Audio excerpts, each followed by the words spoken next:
I want to welcome and thank Fredrik Johansson for coming to, again, I guess this time in person. Yes, so much nicer. To Trondheim and to give us this lecture. So Fredrik studied at Chalmers University in Gothenburg, both bachelor, master's, and PhD.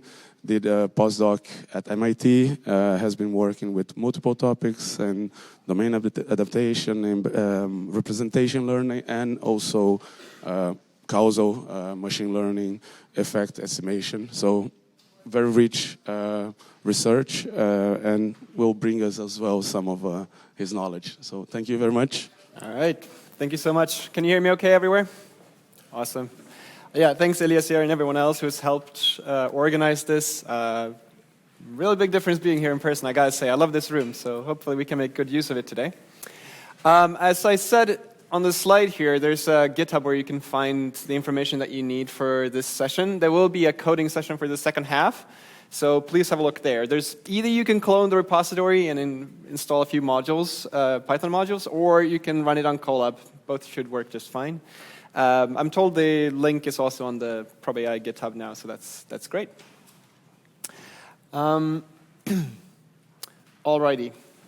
So, yeah, I get to follow up on a very, in-depth coverage of all of causality, which is awesome because I can skip certain things. But what I will do in this session today is to dive a little bit deeper in some special cases of what Adele talked about in the morning. And that will also be, used in practical examples, as you'll see. A few words about myself. So I got a great introduction from Elias there, but this is where I am at the moment. So I moved back to Chalmers after my postdoc, and I started this group called the Healthy AI Lab, we call it, at Chalmers. And the reason I wanted to do that is because actually I'm mostly inspired by healthcare and everything I do, all the research I do anywhere. And so that's how I got into causality. I got into causality because I was interested in how can we understand the effects of treatments, how can we design good decision-making policies for allocating treatment and things like that. So we will touch on a lot of examples that have to do with these topics today. These are my students at the moment, and yeah, that's us. So if you're visiting Gothenburg, give us a ring or send an email, and perhaps we can set up some kind of meeting there. Now, I was asked to talk about causal machine learning, which could mean a lot of things, as we saw in the morning. But my interpretation of this will have to be about how machine learning is actually used. So a lot of the time, both students and companies, and I guess researchers generally, they use machine learning and then they ask certain questions of that, of the models that they fit. So they fit a supervised machine learning model to predict something. How can this model be used? There were some results for this model. We got some kind of coefficients or decision trees or whatever it was. How should we interpret these models? That's a very legitimate question. But perhaps most important for the discussion we'll have today, if we act on the predictions made by our model, will our decisions be better than before we had the model? That's a very important question to ask. And so the goal of today is to get a little bit closer to actually answering these questions. We'll do that in more or less 2 parts with a tiny bit at the end for reflection. So in the first half, we're going to talk about causal machine learning, what I think of that, or my definition of it anyway. We'll run into the coding example, which is the GitHub that I showed you before. Please help me remember breaks. So I think we should have one after about 45 minutes, so let's say 10 to 2. If I don't stop, yell out. Please yell out. You have permission to yell. But yeah, so the center, or this lecture will center around this demo that we'll do a little bit later, which I called Income Sim. And it's a simulator that I made for a hackathon for my students a few years ago, where the goal is to study the effect of studies on future income. So say you go to college or you don't go to college. How does that affect your future income? Now, I want to point out that this is a simulator, so it's not real. You don't have to regret your decisions about studies yet. But it's based on a well-known data set. So it's essentially a model, a simulator that has been fit to real-world samples and built further from that. So many of you have probably seen the adult data set. It's a data set of income and demographics and things like that in America. And yeah, you'll get more information a little bit later.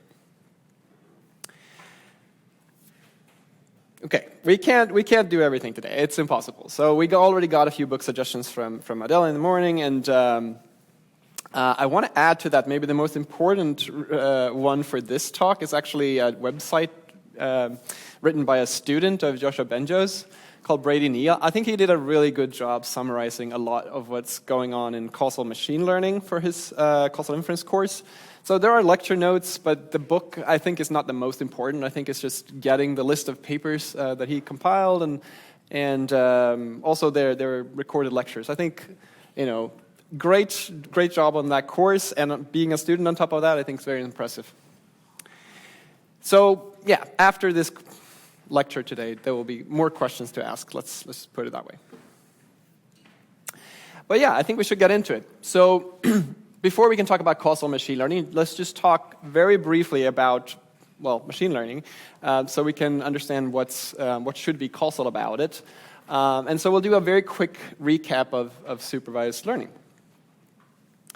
And so to do this, it's helpful to have an example, right? And I told you that I think a lot about healthcare applications, and this would be a very typical supervised machine learning task in healthcare, more specifically in radiology. So here the task is to take an X-ray image, learn a model, and then predict whether a certain condition should be identified for this patient or not. So in this case, does the patient have an enlarged heart, yes or no? And so this is a very classical image classification problem, at least on its surface. And we have many ways of finding such maps between images and labels. Yeah, but again, in the spirit of recapping a little bit how we do supervised machine learning, I mean, almost any course, at least these days for machine learning, will start with describing the risk minimization idea, meaning that the way that we find such maps between, say, images and labels, the way we find such models is that we pick some learning objective, for example, the expected risk, or the empirical risk, rather, and we try to minimize it. So here the goal is to find a model which performs very well in expectation on data we haven't seen before from the same distribution. We want to have a small loss L in predicting Y using our function H.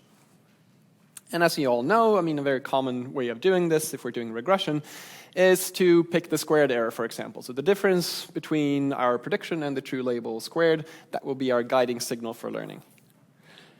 I mentioned this because, when we think about causality, I haven't mentioned really causality in connection with machine learning yet, but when we will do that, we have to do estimation in some way. And these kinds of ideas will be relevant later on as well.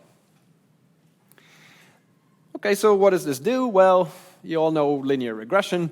If somehow we generate data, for simplicity's sake, by drawing from a Gaussian, we draw some variable x, and this variable is our input, and then we draw an outcome according to a linear transformation and a Gaussian on top of that, we have a very, very good reason to fit a linear regression to this model.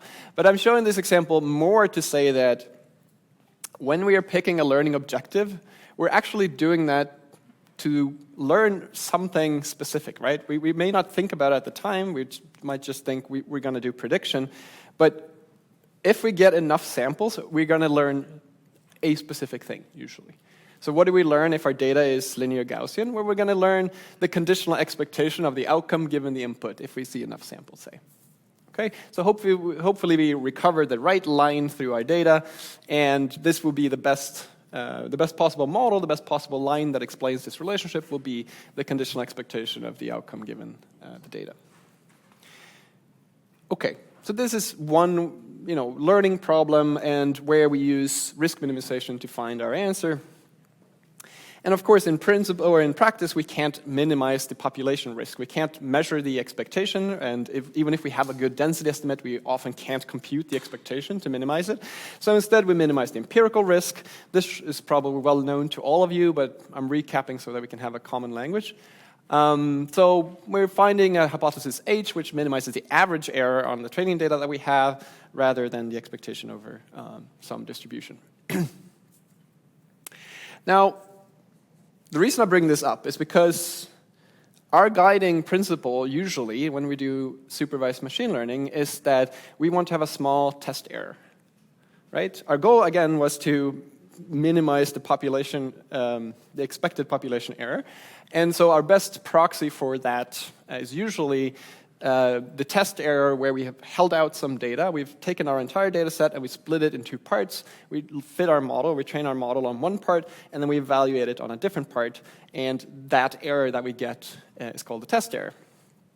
And of course, it tells us something about our model's performance. It tells us something about what we can expect if we draw another sample from that same distribution and makes a prediction for it. How well can we solve that, or how well can we get that prediction right? That's what the test error tells us about. But what I want you to think about today is this actually answering the right question? Is the test error the signal that we should rely on when we're talking about causal questions?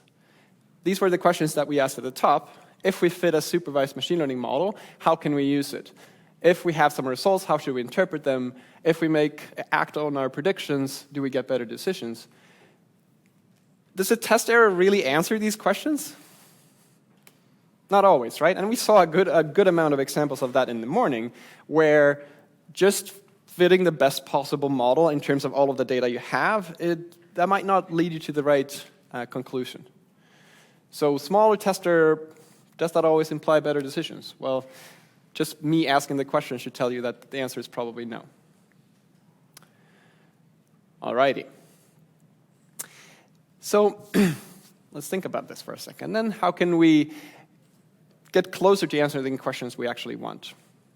I'm going to use an example here. How many have seen this example before? Nobody. Awesome. I'm so happy. All right. So this example, I think, illustrates neatly why machine learning done poorly or done without thinking can lead to wrong conclusions. Or it's not enough, rather. So here we have some samples in a made-up experiment from, some gene A. This is the activity of the gene A on the x-axis here. And on the y-axis, we have the phenotype associated with this gene, or a specific activity of this gene. So think of an organism, maybe a human. They have a certain activity or expression of a certain gene. They have, say, a hair color, which depends on this gene, we think. And we might ask the question, can we, by modulating the activity of the gene, can we change the hair color of a person or a baby or something like that, right? Sort of legitimate question, let's say. Now, there's this thing called a knockout experiment, which is done a lot in biology, where we essentially disable the gene by setting its activity to 0. It's not part of the organism anymore for all intents and purposes, and that's what we mean by knocking it out. Now, what we're wondering then is, if I perform such a knockout experiment, I set the activity of some gene to 0, what will be the phenotype? What will be the hair color of the person or the organism or whatever once we make this kind of intervention? It should probably be on the same scale, right? I mean, the hair color shouldn't be completely off the charts. If we've only seen, a gradation between dark and light or something like that, red, the hair colors we see in the human population, a natural blue hair color would be a surprise here, right? So it's probably on the scale of the phenotypes that we've seen so far. But what is it? I mean, where along the y-axis should we expect this hair color to lie? Any suggestions? Yeah. The linear trend, awesome. So, I'm drawing a linear trend here. It's going to be here-ish. Yeah, good guess, good guess. Any other suggestions? But this looks linear in 2D, maybe it's not linear in 3D, I don't know. could be nonlinear. I mean, granted, we have very little data in this area at all, right? So another, I mean, I could draw this line if I wanted to, although it kind of ended up in the same position. Sorry. This line, of course, this is the best fit. No, I mean, that's a different point for sure. That's a good point.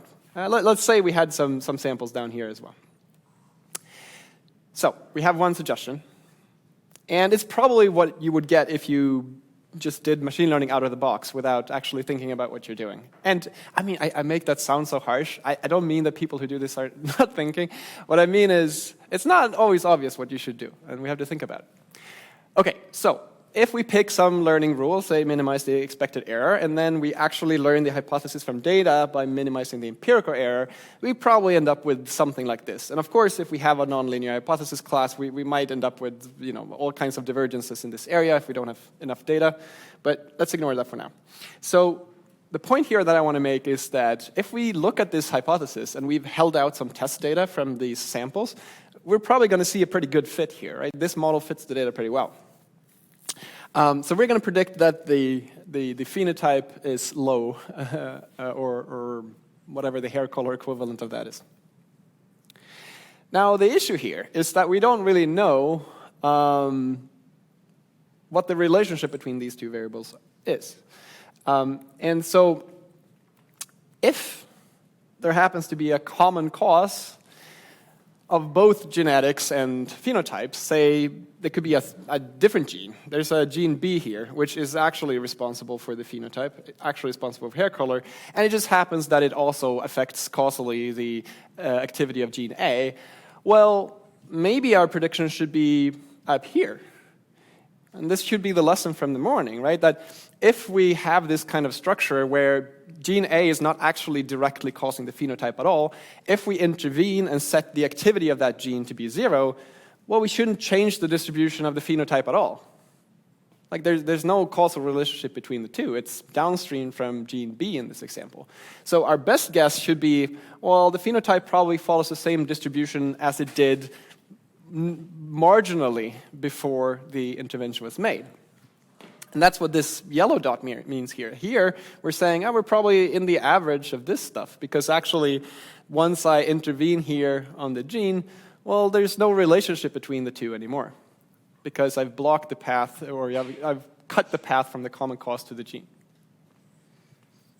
This is super unsatisfying. I mean, if you got this data set and somebody told you, predict what the phenotype will be if I change the activity of the gene, I don't know if many of you would guess just the average, but maybe that could be the right answer. So we have two possible explanations. Again, this is takeaway you remember from this morning, and just looking at the data, we can't say which one is more likely. That's the big point here. And crucially, well, there are 2 points which are interesting here to me anyway. One is that the best possible model that we could have for the causal effect, if these are indeed the two exact explanations, so that rely on causal sufficiency and so on of these explanations, but never mind that for a second. We have two best models that are very different. One is a conditional one and one is a sort of marginal one, let's say. And they depend on the explanation. But more importantly, if this explanation B is the truth, meaning that there's a third gene that, or a second gene rather, that affects the activity of gene A, then the true model has worse prediction capabilities than the left model. Because here, I'm essentially saying that the yellow point here has more variance around it, in the sense of like the expectation of Y it has a lot of noise around it in the data, right, to construct a distribution, whereas the conditional model here has much smaller noise. So you would get a smaller test error in the left plot than you would on the right plot if you're comparing how to predict Y from X. So the best model has higher test error in this case for the sort of naive machine learning task. Okay. So we know that this causation is not association, or usually we say the other way around. But the point is that here we have two plausible scenarios that, well, I say that they're equally plausible given only the data, but if we look at test error, probably we would pick the wrong one. But the point is that this is not a question of learning. Which task is the right one to solve, or rather which fit to create, is not a question of learning. It's not a question of data, right? Even if we had the perfect regression, f of x, which approximates y, like in the left-hand example before, we'll get the wrong answer if the model is indeed, or if the truth is indeed the right explanation. And again, this is unusual if you're not thinking of causality when you do machine learning usually. So, what have we been doing so far? Well, we've used an example of a pretty common machine learning pattern, I would argue, which is that you collect some data, or you download it from Kaggle or whatever, and you fit a data to it, or you fit a model to it, and then you ask, okay, what is this thing? What is the model that I fit? Is this the right explanation? Meaning, I fit my model first, and then I ask, what would happen if I set the activity to 0 in this model? How should I interpret that, and so on? But this is not really what we want to do, right? I mean, we know in our case that what we're after is the effect of an intervention. We want to understand what happens if we change something about our system. So we can't really act in this way. We can't operate as inductively, let's say, as you would in a more causal agnostic case. Here, usually, in causal machine learning land, we will pick a goal first, a goal which is some concept or some causal effect, some parameter that we want to identify. And then we create an estimate, we create a learning goal which is aligned with that parameter that we want to find. And I call it statistical estimate here. So you could almost think of it as, the classical statistics solution to looking at data. Except now we don't just care about the estimand, we also care about the causal parameter which it identifies. And then once we've picked our estimand, once we've picked our learning objective, let's say, then we can fit our hypothesis to our data. So we have two different parts here. We have identification and we have estimation. Identification linking what we can hopefully extract from our data to the causal interpretation that we want to make. We're solving the problem in reverse, and I think we're better off for it. So let's talk more about this stuff. Any questions so far? You sure? Yeah, go ahead. Why do you call this risk? Why do you use this term risk? So for historical reasons, let's say. So risk is often the name for the average or expected loss of something. And so risk minimization is this established phrase that the people use. But I mean, intuitively, the meaning is the risk is what you expect to lose when you apply your prediction model, basically. Yeah, because if you talk to the health people, the risk is also you can see it's not only the frequency of the infections or Absolutely. I fully acknowledge there are many, words. Good point. I use different language when I talk to different people. Yeah. All right, thanks. Any other questions at this point? No. You can yell out. It's okay to yell. All right, so my point here is that to make good decisions from data, we need a way to specify causal questions to identify the right goal for machine learning. Right?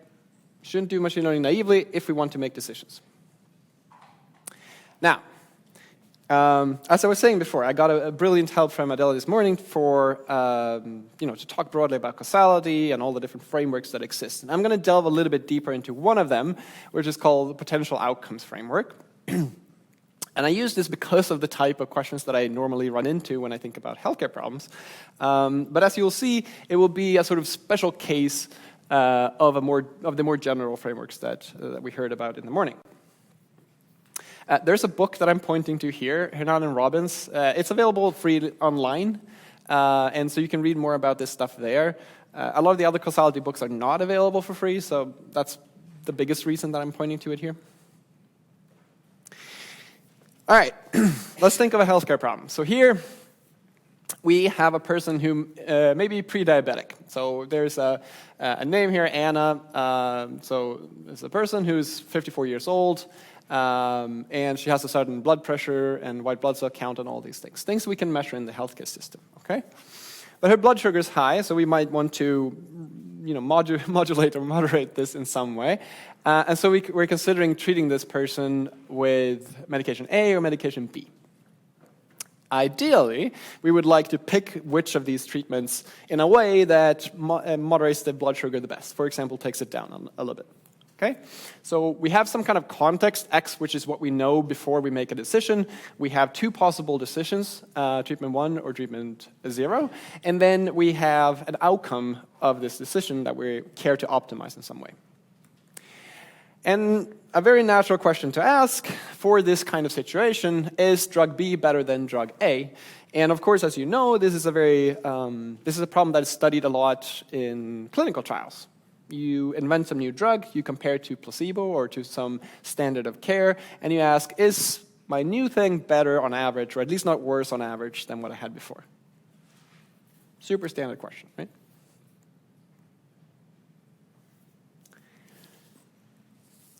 Now, depending on what we choose, we can imagine two possible futures for this person, for this patient.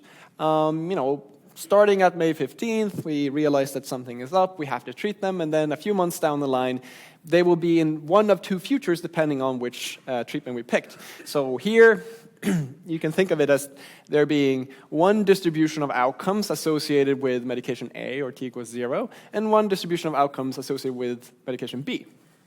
And again, we're asking which is better. So what we will do is we will think of these two futures as one random variable each, let's say. And this is where the name potential outcome comes from. So here we have a potential outcome y0, which is what would happen if we were to treat this patient with treatment 0. We have y1, which is what would happen to this patient if we treated them with treatment 1. And they have two different distributions.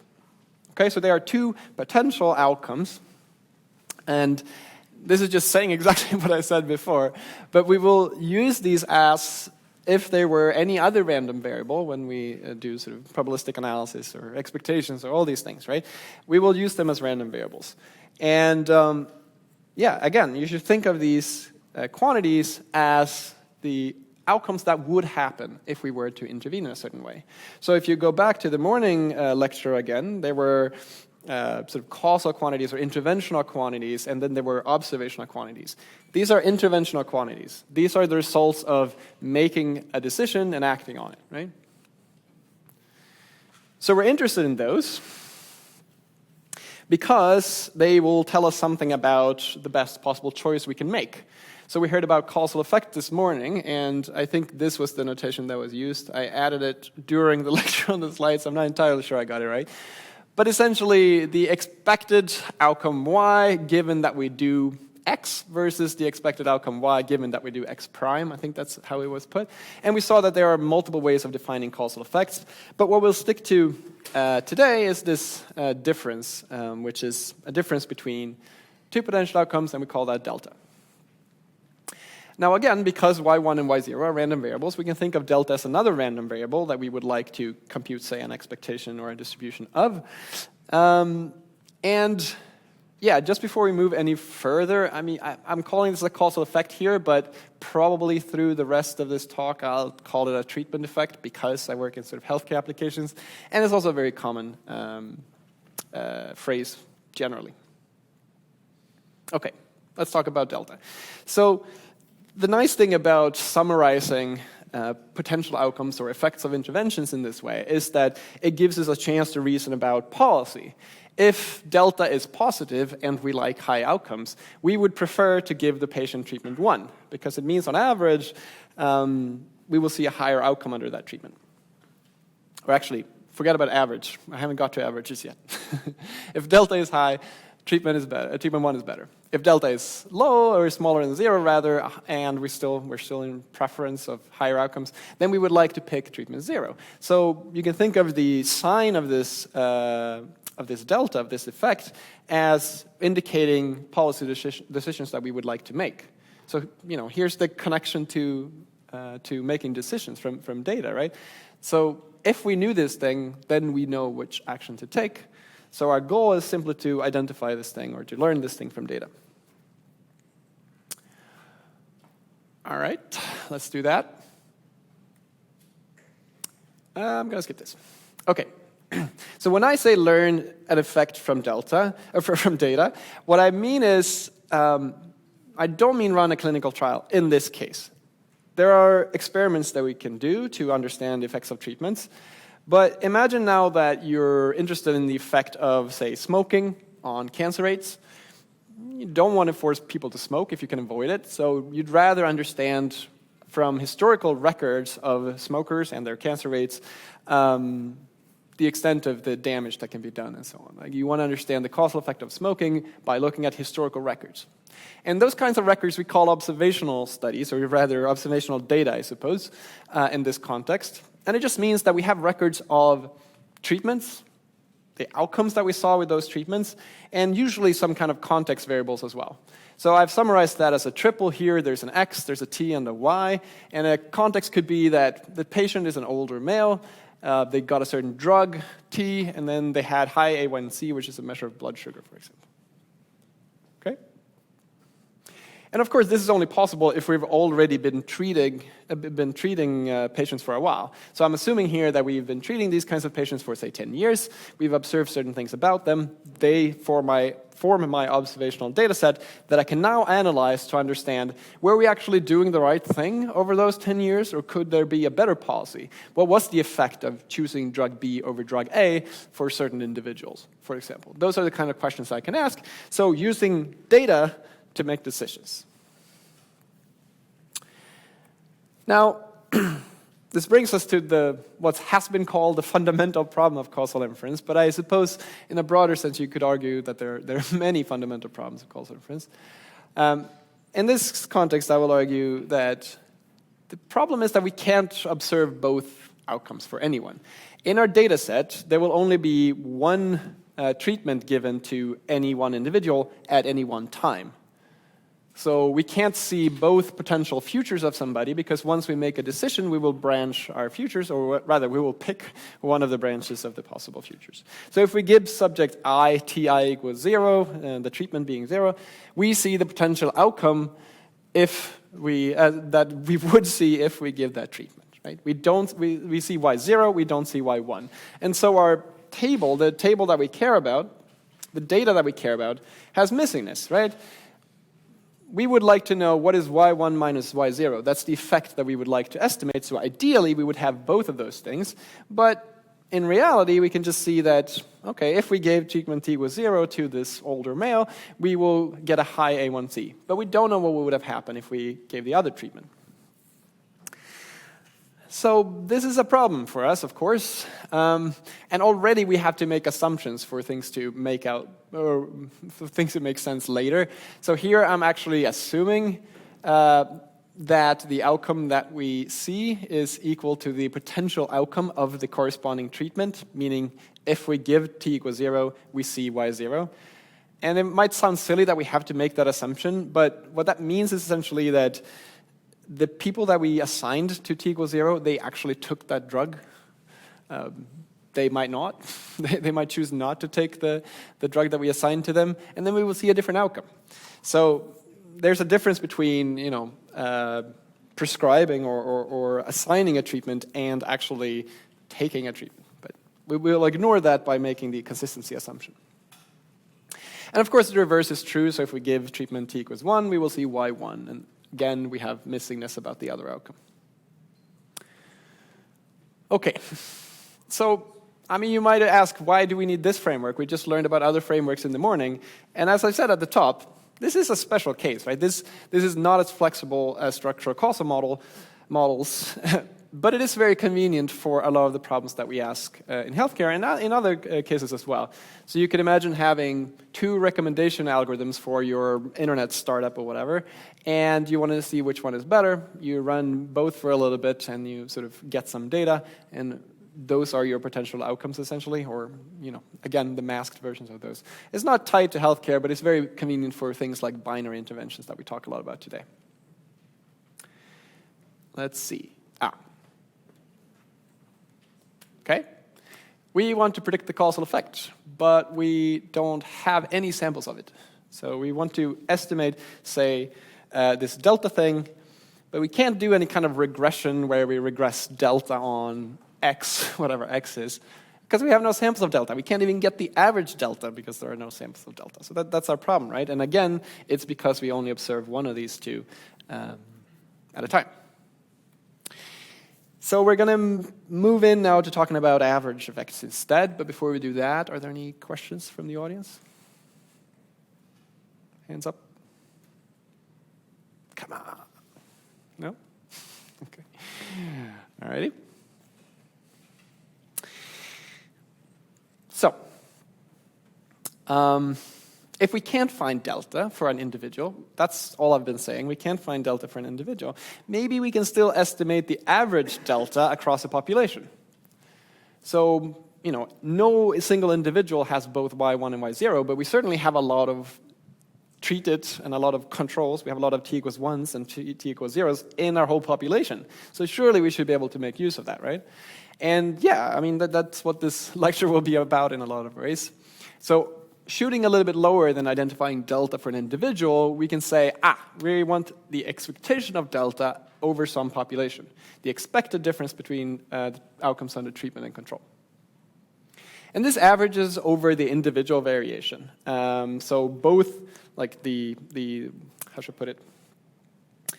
Both the different conditions that subjects have before treatment, but also the variance in outcome that they could have after treatment. So we're taking an expectation both over the context or the pre-treatment variables and the post-treatment variables, the outcomes. Okay. Now, the average treatment effect, 8, is also called the average causal effect. Again, I'm going to mostly stick to the treatment vernacular here, but you might see it as ACE in other places. So what is an average treatment effect then? Well, as I said, it's a very general thing. It doesn't have to be about medicine, and this is a famous example from, let's call it economics. So there's a study made by Lalonde in 1986 which looked at the effectiveness of job training, meaning we take individuals who are maybe not doing so well at the moment, we offer them job training, and they will hopefully earn more money in the future. That was the goal. And in this case, there was an experiment done. So subjects were randomized into either being offered job training or not being offered job training. And what they found was that the average yearly earnings of subjects who got job training, or let's see, so it was $851 higher if you got the training and you were female, and $886 higher if you were male if you got the training compared to you didn't. So that's the average treatment effect is $851 per year for females and $886 for men. Now, I didn't see this the first time I was presenting about this about this data set, but it wasn't worth it, I think is the conclusion here. The job training program costs much more than the earnings would. On the other hand, you're redistributing wealth, right? So it wasn't the participants who paid this amount. So maybe it's worth it for the state. I don't know. Probably not. Okay, so this is an example of an average treatment effect. We, on average among males and on average among females, we get this kind of benefit of job training. And so why was this possible then? If I had just told you there was a big problem, we don't see any samples of delta, that was the whole point. We'll understand in a minute. Before we do that, Joel, I just want to mention that there is such a thing as a conditional treatment effect, and you can go much further if you like, but here, a conditional average treatment effect, a Kate as opposed to an 8, we'll just take the same thing we had before. We're taking an expectation of this delta variable, the causal effect, but now we're conditioning on something. And so we have to kind of say this is the Kate with respect to random variable X, or with respect to a policy, or with respect to some other event that we can condition on. It doesn't have to be an equality here, so you can think of this, I'm going to have examples, but this is the conditional average effect of treatment, given that you are in a certain bracket, X, let's say. And of course, if we average over X again, once we have this kind of definition, we can recover the 8. We just take the Kate and average it. And we'll use this fact later, actually. So, yeah, I told you to scream at me at 10:02. We're not quite there yet, so I'm going to go through a few more slides before we have a break. To just give you some kind of intuition of what Kate might be. So here I'm showing you age on the x-axis and blood sugar on the y-axis. And I told you before that we think of these potential outcomes y1 and y0 as potential futures that a patient might experience depending on which treatment they're given. And I'm looking at expectations here. So think of this red line as this is on average for a person of this age. This is the average outcome that they would see if they are given treatment 1. And the blue line is the average outcome that we would see for people of a certain age if they're given treatment 0. So why am I showing you this? Well, of course, I'm showing you this because the difference between these curves is the conditional average treatment effect. So this is the expected difference between these two potential outcomes, given that we're in a certain age bracket. So why is this useful then? Well, it's awesome, because here we can see in this region here, the blue line is always above the red line, which means that for anyone in those age brackets, the expectation is negative, meaning that the treatment reduces blood sugar there, right? And over here, it's the opposite. Here, the red line is above the blue line, although very marginally, so maybe it doesn't matter so much. But there, we don't see any benefit of treatment. Here, the blood sugar, if anything, goes slightly up if you're treated compared to if you're in the control group, t equals 0. So maybe the takeaway we should have here is that, okay, our recommendation is that if you're younger than whatever this age limit is, we don't give the treatment to you. And if you're older, sure. If you're super old, maybe it doesn't matter anymore. Okay? So we can guide policy, right? We can say that if your age is in this interval here, then we have a benefit of treatment on average.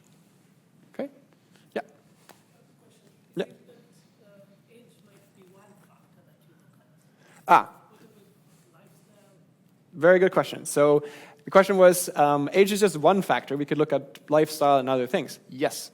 So I show, as I said before here, Kate could be a function of any conditioning set, really. So X here could be age, lifestyle, gender, all these things, right, could be packed into X. So it could be a vector-valued thing, which is not just age, right? And then I couldn't plot it in 2 dimensions, so I would have to sort of leave it up to your imagination what that would look like. But you can think of Kate also as a function mapping from whatever we know about a patient to the effect that they would have on average. Yeah. Yes, awesome.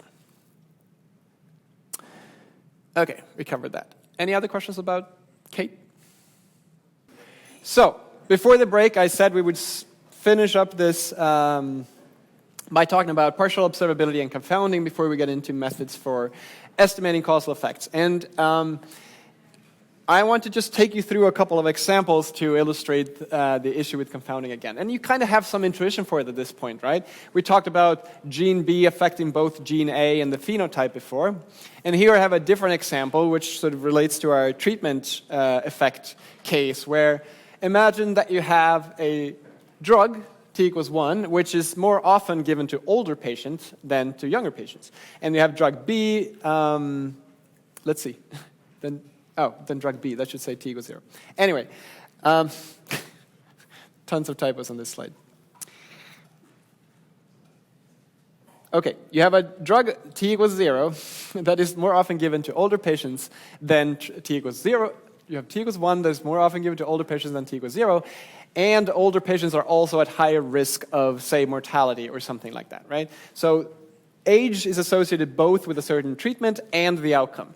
In this case, age is a confounder because it might mislead us about what the effect of the treatment is. We are interested in figuring out is drug t equals 1 better than t equals 0, but what we're seeing when we look at the association between t and y is partially this explanation due to age. So this is the graph picture, but let's think about what that means in our sort of regression example before. Essentially what I'm saying is that when we are collecting this data about treatments and outcomes, and say age in this example then, we know from before that we only see one outcome for every patient, but what's much worse is that what treatment is actually given to which patient is not random. typically, in observational data, right? I mean, there's a reason why clinicians prescribe certain drugs to certain patients and not to others. Sometimes it's a very weak reason. It could be due to insurance or to their own preference. And sometimes it's a very legitimate reason because it actually has a better effect for some certain individuals. But that means that we see this kind of biased subsets of individuals who get either treatment, right? So if I just looked at the average responses in these two groups, I look at the average outcome of the treated and the average outcome of the control, it looks like the treated outcome is higher. The blood sugar is higher on average for the treated than it is for the controls. But we saw before that, I know this is not colored now, but this is a red line below here, and this is a blue line up there. We saw that the red line was always below the blue line, right? We saw that treatment was almost always preferable in terms of lowering the blood sugar. Here we're saying it's the opposite. On average, the treatment is better than control. Treatment is worse than control. But this is confounding. This is what we mean. This is an example of Simpson's paradox, if you like, if you've heard that before, that in almost any age bracket, there's a preference for treatment 1, but on average, it looks like there's a preference for treatment 0. This is a problem. And you can think of this as, if you visualize your entire population as this circle, then the treated part of that population will be a biased subset, so it will be the slice to the right, and the control population, those who got t equals 0, they will be a different biased slice. Hopefully they're at least overlapping, they're not completely disjoint, but for the purposes of this illustration, just think of them as two different subsets. So if we condition, which is what I did when I drew those straight lines on the previous slide. If I look at the conditional outcome for the controls, what I'm doing is I'm averaging at the outcomes that I get in the blue part of the population.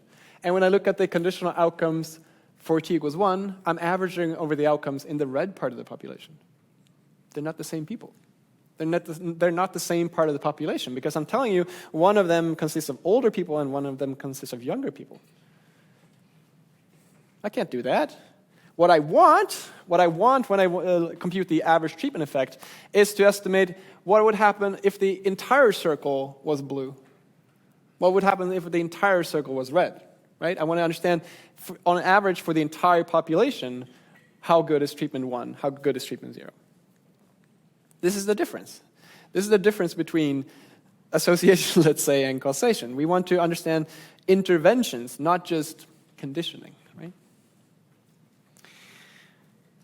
This figure is inspired by a figure that's from that book that I mentioned before, Hernan and Robin's book. It's also used in this online course by Brady Neo. Again, I think that's where I saw it first. I think it's a very nice illustration of this problem. We want to compute something over an entire population, but we observe it only in a biased subset. Subset is a little bit tricky, but a biased conditional distribution, let's say. Okay. So how do we get around this? Well, the best way we can get around this is to establish some notion of comparison between individuals. We would like to find, if possible, for everyone who got treatment, we want to find their closest twin who got the opposite treatment. Because if we could do that, then we would know that they would respond in basically the same way if they were given, the treatment that they didn't get. I'll try to give more examples. So the best case scenario for us, if there's no pattern how treatment is assigned, it's completely random. This is the case in a clinical trial. We flip a coin and somebody gets treatment 1, somebody gets treatment 0, okay? What that means is that the treatment groups that we have, they are exchangeable. It doesn't matter if I move all the patients from the ones who got treatment 0 to the ones who got treatment 1, their potential outcomes would have the same distribution. And this is great because that means if there's no link between what treatment somebody gets and what outcome they would have, we have this independence. And if I have this independence, I can equate the expected potential outcome and the expected conditional outcome, which were these circles that didn't align before. So if I have exchangeability, we have identified the expected potential outcome as a function of the data generating distribution P. P we can sample points from. This is our observational data, right? That's P of x, t, and y. That's how we get our data set. The expectation of y parenthesis t, the potential outcome, that's the interventional quantity that we want. And remember, identification is to connect these two. Connect the data distribution where we actually see samples to the interventional distribution, which is the system after we've made a change to it. Okay, so if we have this condition, bueno. Now, usually we don't have this condition because, again, it means that there's no pattern in who gets what treatment and what outcomes they have. But if that's the case, that means that doctors are worthless, right? Because they're not adjusting at all the treatment to patients depending on how good it would be. That seems like an odd assumption to make. So we can do that when we are actually in control of experiments and things like that. But usually we can't get that in observational studies. So, okay, I already said this. So instead, we have to do what we learned a little bit about in the morning, which is, a lot about actually, but not specific thing. We need to do adjustment. We need to try and remove the patterns in treatment assignment from our analysis. So what I mean by that is that we would like to find a group of subjects. They have the same variable of some set of variables. They have the same value of some set of variables x, let's say. And we want to find such a set of variables so that if they all have the same value, they would respond similarly to the same treatment. If I find, again, these groups of twins, let's call them, as determined by the variable x, they would respond the same to treatment t equals 1, and they would respond the same to treatment t equals 0. I'm not saying the treatment doesn't have an effect, right? I'm saying their two potential outcomes have the same distributions for everyone in that conditioning set. So then we have conditional exchangeability.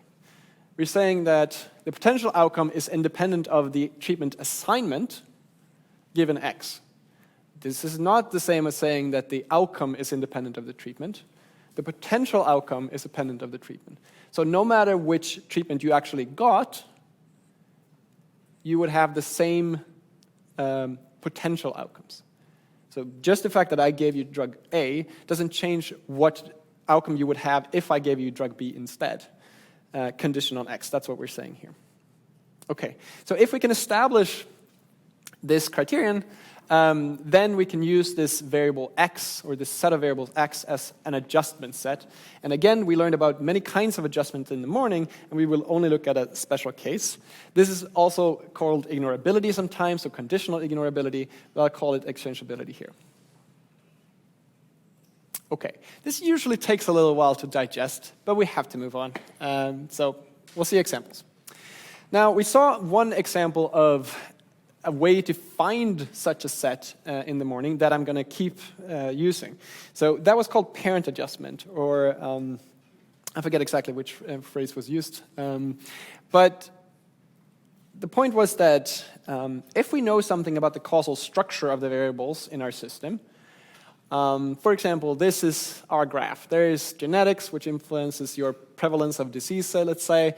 There's your age and your sex, which might influence which treatment you're given, and lifestyle choices have influence on your outcome. Let's say that these are the direct causal relationships in our system. What we learned was that the set of parents, the full set of parents for the treatment, meaning any direct cause of the treatment assignment, that's a sufficient adjustment set. That satisfies the backdoor criterion, which in turn satisfies or means that it implies the conditional exchangeability criterion. So we're not going to talk much more about graphs today, but you can read in Pearl's causality book, and you can read up on backdoor criterion. You should definitely learn the backdoor criterion. If you didn't remember it from this morning, that's like your most useful tool to get started. But the point here is that anything that has a direct influence on treatment has to go through these variables. So genetics, while it might have a sort of indirect effect on the treatment assignment, if we control for disease status, genetics doesn't matter anymore, right? Okay. So what I'm saying here is, if we can sort of justify that we know what are the direct causes of treatment choice, in a medical setting, we'll see an example of this later, then we know how to do, then we can establish conditional exchangeability. And what we'll do now is to go through two methods rather quickly where we make use of this fact. Okay? So they will be examples of covariate adjustment, and they will be regression and propensity adjustment. And we saw them in different words in the morning, but what we'll do now is to present them as methods, as algorithms that we can use in our demo. So remember, just to think back a little bit to our earlier slides. What I said early on was that I wanted you to think of machine learning in a sort of reverse order. Rather than getting some data, fitting a model, and then interpreting it, think of it in terms of what do I want to get out, then picking your learning objective to suit that goal, and then, ideally actually collecting your data to suit that goal as well. So you can fit your best hypothesis. But the point now is that we needed to do causal identification to connect our learning target, say a conditional expectation, to the causal parameter that we're interested in. So what assumptions can we use to bridge this gap? Well, we've learned about one already, which is the conditional exchangeability assumption. So we're going to use that now. But more broadly, we're going to talk about three things that we need for these types of algorithms. We need a set of variables x, which we can measure. So we can actually collect samples of it. And it should satisfy for all values of treatment and this variable x that we have conditional exchangeability. So again, if we look at individuals who have the same values of x, there's no pattern between the treatment assignment and what would happen under the two different treatment arms. We have treatment group overlap, which means that we have some chance for every x to see either treatment. This could also be a very strong assumption, by the way. Yeah, I haven't commented on the strength of these.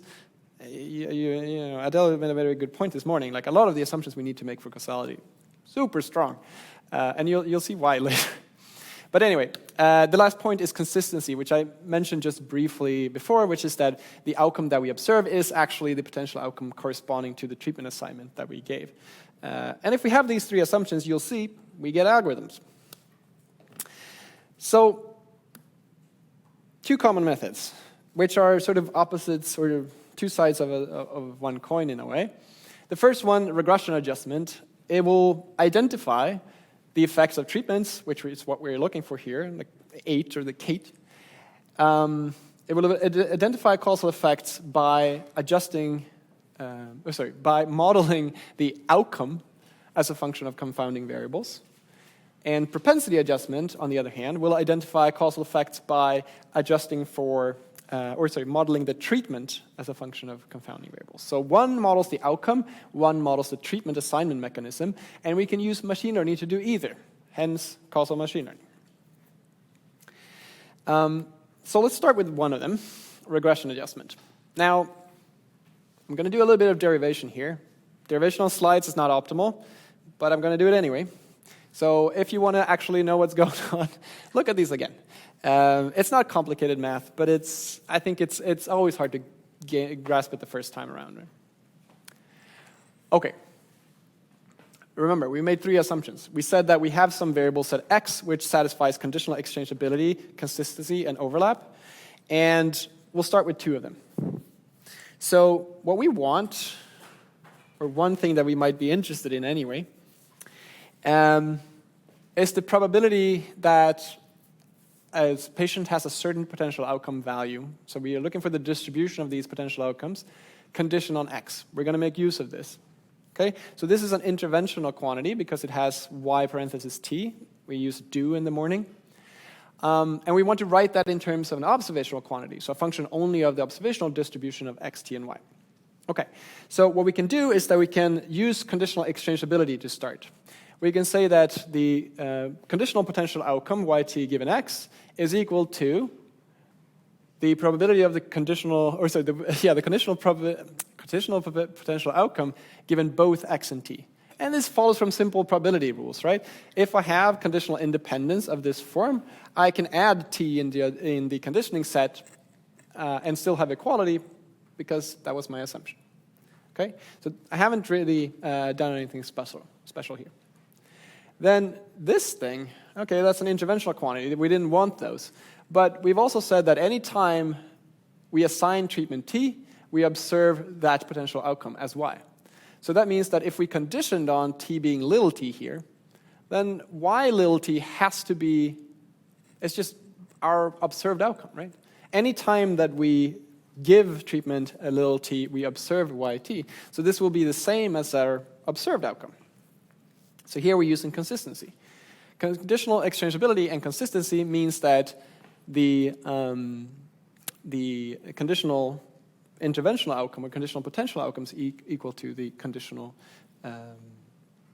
observational outcome. And we saw this a little bit this morning, but we saw this in aggregate over values of x. So this is the conditional version of the adjustment formula, if you like. But we can do the same.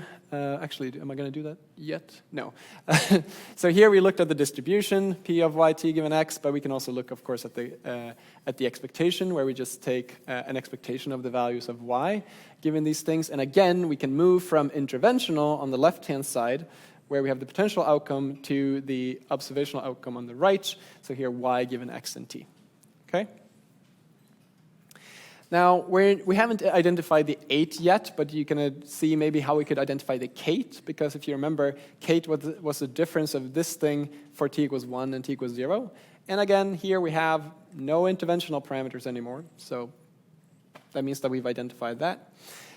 If we want the population average treatment effect, all we have to do is to take the expectation of these things with respect to x.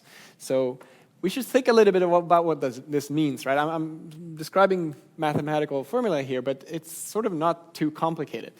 We have from the previous slide that the potential outcome for treatment t given x is equal to the conditional outcome y given x and t.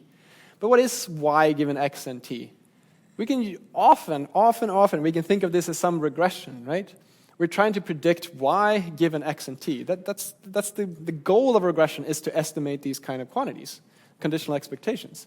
So we can think of this as, okay, if we have any value of the conditioning set x, we can impute the values of these expectations using our model, using some regression that we fit to data, and then we just take the average of those over the values of x that we observe. And indeed, this is the simple algorithm that we will apply. We will fit the we will fit this expectation and this expectation using regression models, and then we will impute our data set with these values, and we will then take the average to get an average over x. And that's one way to estimate the 8. So you can summarize this in pseudocode like this. We start by identifying a valid adjustment set x. That's the first rule, and that's all we've been talking about up to this point, is how do we get such an x, right? We're saying that if we want to identify a certain causal effect, we need to understand the system that the treatment lives in. And in this case, we argue that if I know all the parents, all the direct causes of a treatment, and they happen to be called x, well, that's my adjustment set. That's how we got there. Now, if we know that x is an adjustment set, we can collect data on this variable, the treatment assignments that were given and the outcomes, and these will be our samples, so that we can fit regression models, M1 and M0, that try to approximate the conditional outcome given the context or the adjustment set and the treatment assignment. We can do this using empirical risk minimization, but usually in practice we will maybe do some regularization, maybe we have some other strategy for learning. But still, think of finding these conditional expectations as your standard machine learning task, right? Because now we're in conditional land, in observational land. There are no interventional parameters on this right-hand side, so we can use our normal tools, right? And then again, we impute this value for M1 and M0 for our whole data set, and we take the average and we get the 8. This is called a T-learner because we're fitting the conditional outcomes independently, essentially, for the treated and the controls. There are many other versions, and we'll touch a little bit later on that. Okay, what does this look like? It looks like this. We have our data set of treated and controls. We fit some regression to them, in this case, linear regressions. And then what we're going to do is that we're going to say that the difference between the red line and the blue line is our estimate of the conditional effect. And if we impute that for every point in our data and average, we get the average treatment effect. From this slide, you can see a drawback of this, or at least a limitation. Like, how much do you trust this red line over here? It's not great. And same like the blue line over here even. Like, should we trust the blue line there? We have no data points. So I kind of skimmed over that, but that's why we need overlap. If we want to actually estimate these things over the entire support of X, over our whole population, we need there to be some chance that we actually see those treatment assignments there. And that should mean that there should be blue points anywhere where there's red points, essentially. If we don't have that, we're extrapolating quite a bit. Okay. That was method 1. Method 2. Inverse propensity weighting. Okay. So here I told you that our goal would be to model the treatment assignment mechanism instead of the outcome. So why is that useful? Well, the treatment assignment mechanism, you can write that down in the binary case as just the conditional probability of the treatment being 1 given our adjustment set. And this has the name propensity score, as we heard in the morning. The propensity score summarizes the pattern between direct causes of the treatment and the treatment itself. So this is our distribution that is the pattern of treatment, the biased selection, let's say, that I mentioned before. But it's also an interesting thing, because it happens that if X is an adjustment set, if we have conditional exchangeability with respect to X, then the propensity score itself also satisfies conditional exchangeability. So it kind of means that E of X is all we need to care about. And the nice thing about that is that E of X is a one-dimensional quantity. It's just a probability, which is a function of these parent variables, X. Bit of a curiosity in terms of this lecture, but it's useful to know. So there's a paper called The Central Role of the Propensity Score in Observational Studies of Causal Effects. I think it's a nice introduction from a long time ago to why you should care about this quantity. I would say that a lot has happened since then in how we use the propensity score, because it has some issues, but we'll see that a little bit later. Okay. Now, we're going to make a similar sort of argument here, so we'll go probably too quickly to get it all, but that's okay. I think the lesson I want you to take away from this exercise here is a general technique, which if you haven't seen it before, can be very useful to you. So here, again, we want the expected potential outcome on the left. We can use that to produce our 8, because we can take that little t, make it 1, and then make it 0, and we have those two quantities, and we take their difference. That's our 8. Now, we know that we want that over the entire population. So this is by definition. We want the conditional potential outcome, yt, average over the entire population. Those were the two purple and, red and blue circles I showed you before. That's what this is doing. Now, a general technique you can do is that you can multiply and divide by some other distribution, and you get another expectation. Let's look at this. So I multiply and divide by x given t. So think about what that is now. Just p of x, that's our entire population. P of x given t, that's one of the treatment groups, right? So if I have p of x given t equals 0, that's the distribution of the adjustment set given that my treatment was 0. That's my control group. Okay. So I've multiplied and divided, so I haven't changed anything. I have equality still, but now this looks an awful lot like a different kind of expectation, right? Here I have a sum over x, and I have a distribution over that x. It's conditional, but that's okay. And then I have this ratio here, because I divided by the same thing again. So I have a ratio, a density ratio, between the overall population and one of the treatment groups. So this measures how much do those things differ? How much bias is there in my treatment assignment, because my treatment group will look quite different from the overall population if there is such bias. Okay? I haven't done anything fancy yet, but we can use the same assumptions that we had before. consistency, overlap, conditional exchangeability. And what you can do then is to, again, replace the potential outcome with the observational outcome once we condition on x and t. I can also use Bayes' rule to flip this ratio. So it was p of x over p of x given t before, but I can just turn that around so I get p of t over p of t given x using Bayes' rule. And the nice thing now is that I haven't changed anything really, but now this is an expectation which is conditioned on t, and I don't have any interventional outcomes anymore. The only thing I've got is that instead of having just e of y given t, I have this weighting term, which is p of t over p of t given x. That's my inverse propensity score, which we heard a little bit about in the morning. So p of t given x, that's the probability of treatment assignment being t, given the adjustment set x.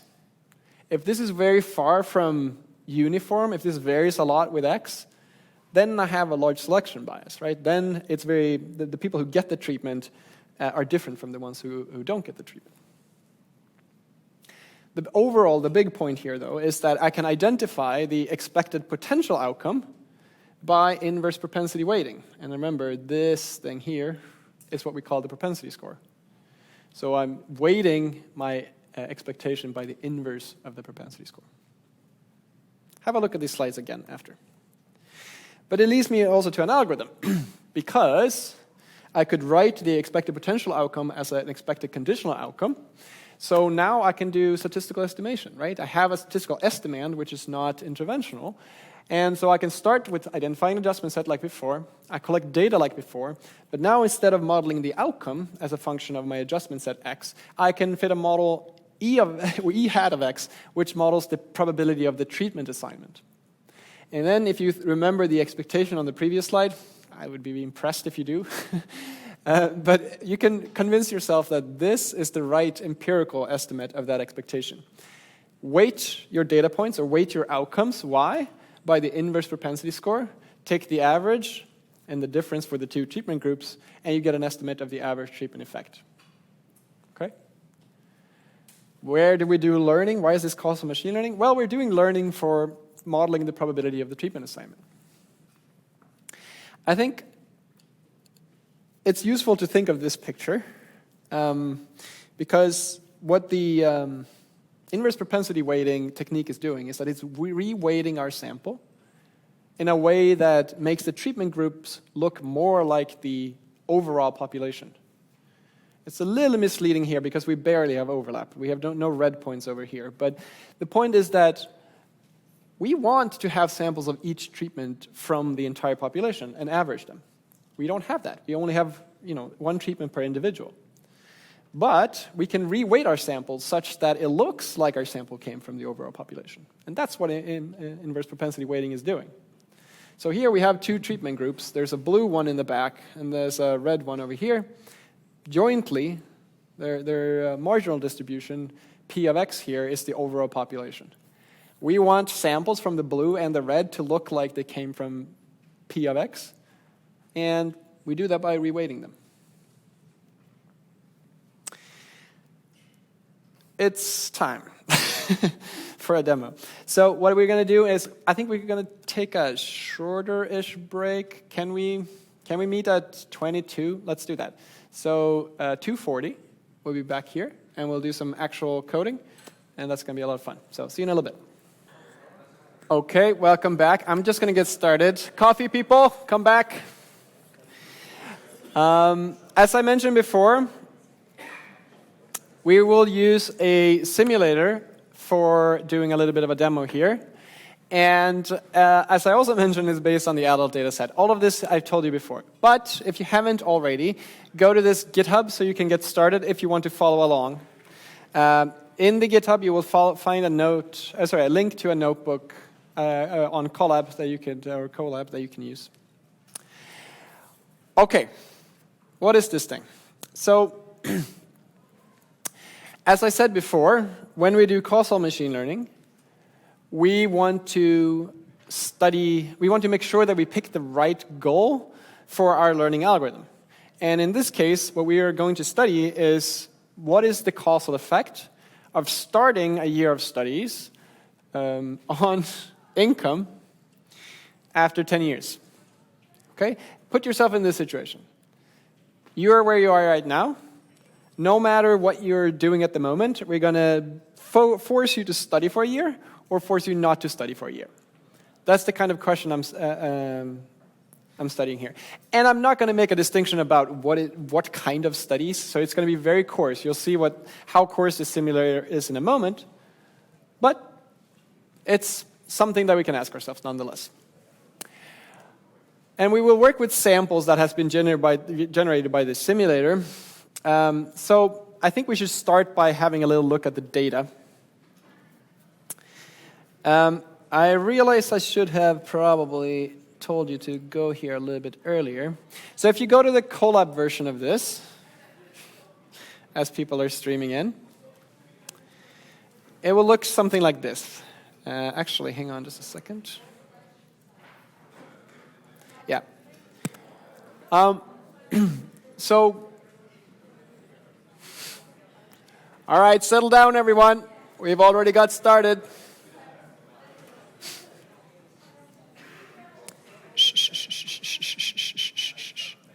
Thank you. Okay, so if you go to the Colab page that I linked on the GitHub, it will look something like this. Now, there's an important thing here, which is that if you haven't already, you will need to generate the data that we will learn from. And that will take like 6 minutes to run on Colab. So let's do that first. So if you're using Colab, please run everything at least to here. So I can do that now, but I'm actually going to be running some things locally as well. So what this will do is that it will clone the repository that we need. It will download the data that we need, which is from UCI, Machine Learning Repository. And then it will fit the simulator from data, and then it will generate samples according to that fit simulator. So there's a few things going on here, right? So again, if you're following along on Colab, please run the first 4 cells. And then it says, let's go back to the slides, but I'm not gonna. Okay. So I'm actually going to be running it locally, just so we don't get any kind of hitches. And let's do that. Okay, so I've already actually generated data. And so. Now, when we do machine learning, we can do it in many different ways. I'm sure that many of you have already worked with these packages. I didn't want to put anything too exotic in there. If you're running it as a GitHub clone on your computer, you can just install NumPy, Pandas, scikit-learn, and these usual things, Matplotlib, Jupyter. And you can do exactly what we want to do. Now, we're going to load the data. So the simulator that you ran, if you did, it spits out a pickle file into a data folder. So let's load that up and just see what's in there. And it will be called something a little bit annoying, income default N50,000 T10 S0. N50,000, you have 50,000 subjects who we will study the effects for. The time horizon of 10, seed 0, and default policy. Hopefully this will run. Nope, because I didn't run that. Okay. So we can read our pickle file, and it's a big data frame. In this data frame, you have a number of different columns. We'll go through these, but it's a classical sort of cross-sectional data set, meaning it's not a time series data set. We only have one time point.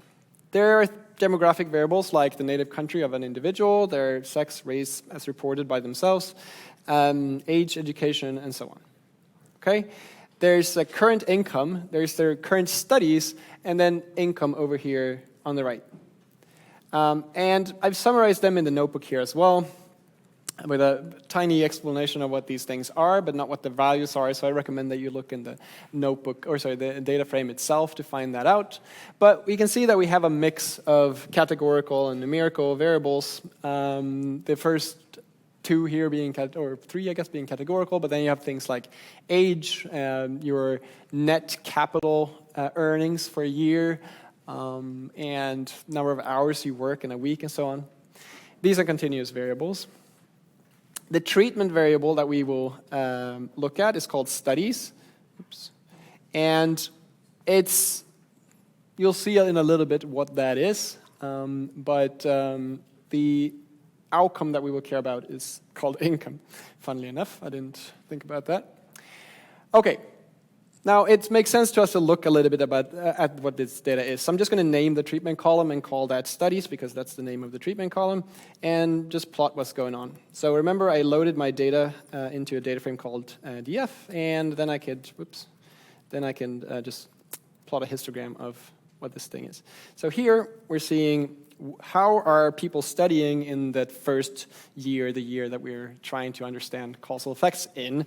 And for some reason, a lot of people are taking evening courses. I'll tell you a little bit about why this might be a little bit later. The majority of individuals, or at least the biggest proportion, is not studying at all.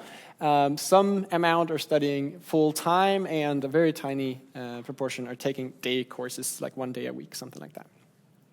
Okay, you can also see that this data set includes around, I said it before, 50,000 individuals. And so these here things, they're just accounts, obviously. But you can also then understand a little bit about the sample size that we might get per treatment, for example. Okay? So, we should look at this, and then we should ask, aha, you told me that the goal today was to understand the causal effect of studies on future income. Now, what is studies then, and what is the effect of studies? Because I have 4 ways of studying here. What is the effect? What is the intervention, right? And so I said the effect that we're going to look at is I'm going to force you either to study full-time or not study at all for a year, and then you do whatever you want for 9 years, and then we see what income you have. So that means that we're just going to be looking at these middle 2 things. We're just going to be comparing no studies to full-time studies, and the other things, they won't really matter.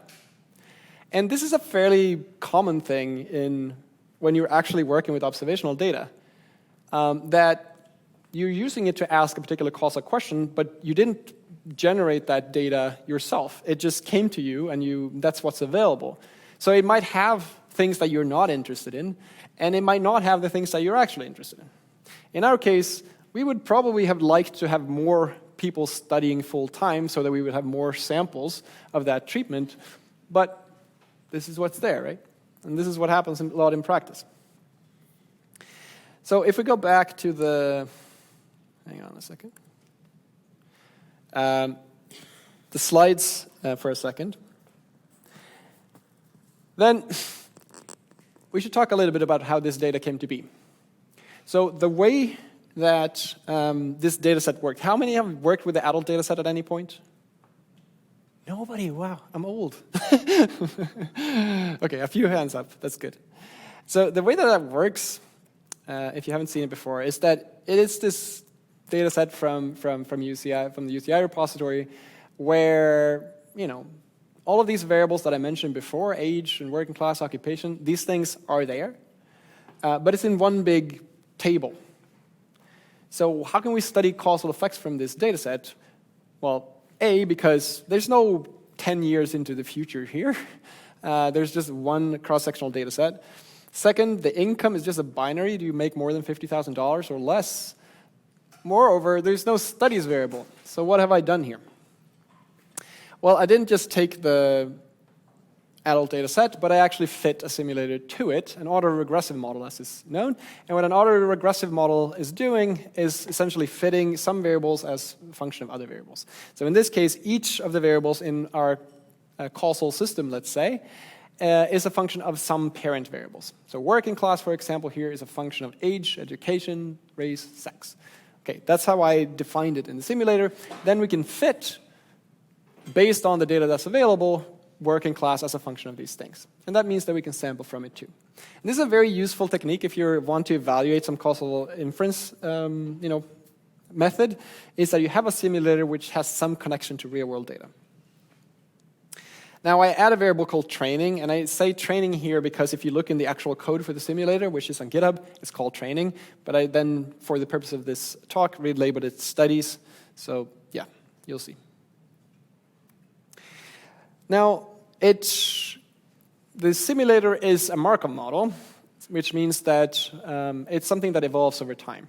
So at the first year here, I sample the variables in the system exactly as I described it on the previous slide. So we fit some distribution to data. For example, the distribution of age doesn't depend on anything in this simulator. The distribution of working class depends on sex, race, age, and education, as I said. And so we fit these to data, and then we sample from them. That's what we do on time step 1. But how do we evolve this over time then? Well, we have to somehow account for the history so that we actually get transition models. So the age at the next time step should be just 1 higher than the age on the previous time step if we're counting years, right?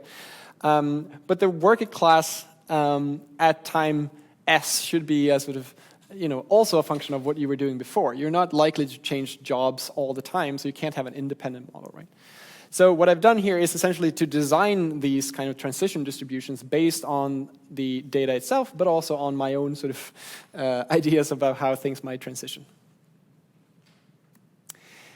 Okay, so what happens then is that these time series of individuals are generated, and we take the values that the simulator produced at time s equals 1 and make those our context and treatment variables. And then we wait 10 years and we look at the income variable and we take that as our outcome, y. And our goal is to estimate the average treatment effect, yt minus y0 in expectation, meaning if we changed what studies were being performed at time s equals 1, from no studies to full-time studies, what would be the average effect? So, I've talked enough about this. Okay. So, if you remember then, from our sort of setup, the steps to estimate average treatment effects and conditional average treatment effects is to first identify the causal parameter that we're interested in, and in this case the ATE. We will pick an identification strategy, for example, backdoor adjustment or parent adjustment that we learned about before, and we need to identify then a statistical estimate that we can fit or estimate using our data. And so here again, this could be conditional expectations like we saw, and we can, for example, estimate them using random forest regression, and we'll go through these steps next. But we should ask ourselves then, what could an adjustment set be? Because if we're studying the effect of studies on income, we need to adjust for the fact that people are not studying randomly in observational data, right? They are, what their situation is at the moment will inform whether they go into full-time studies or not. For example, if you're already making a lot of money, maybe you're less likely to study. If you're if you're a single parent, maybe you're less likely to start full-time studies. So we need to understand something about the causal relationships about these variables, and this is, in practice, what you should spend a lot of time on. If I'm working with a healthcare professional or a physician trying to estimate the causal effect of some treatment, we will sit and reason about the relationship between these variables a lot before we start estimating anything. Because again, if you estimate the wrong quantity, it doesn't matter how well you do the learning. So what we learned in the previous session was that we can always do parent adjustment. We can always, if we can identify all of the direct causes of the treatment assignment, meaning how you study in this case, if we know all of the direct causes, then they can be our adjustment set. Now, of course, we need to also have measured them. So for example, there might be things that affect studies, like the probability of studying, that are not in our data. And there are ways to work with that, but that's a limiting factor, that we can't always be sure that we have everything we need. For now, let's just assume that we have everything we need, and I'm just going to posit some direct causes of studies. So I mentioned before that your current income is probably going to inform whether you go to full-time studies or not. Maybe your age, sex, current education certainly should influence whether you go to study or not. But also perhaps your relationship if you're, again, if you're a single parent or something like that. But I'm just going to say, this is our adjustment set. Age, sex, relationship, education, and current income. And we're going to work with that, and then we're going to see what we get.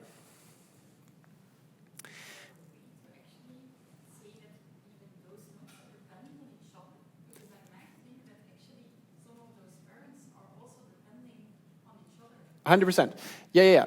So I knew I would, good that you asked this question. I'm not attempting to draw the full graph here. So, but I'm ignoring the things that don't really make a difference. So it's just a case that when you do parent adjustment and you use all the direct causes, it won't matter what the relationship is between the other things, because you're only using sort of pre-treatment variables that are direct causes. So you're covering for all of the other stuff. So these can well be related to each other, the other things. Yeah, that's okay. It's more complicated if you don't know that you have every variable in your every direct cause. Then, but we don't have time. Good question. Yep. So parent adjustment like we use, if you can assume that this adjustment set doesn't also affect the outcome as well as the probability of belonging to the group? I'm not assuming anything. They can affect the outcome as well.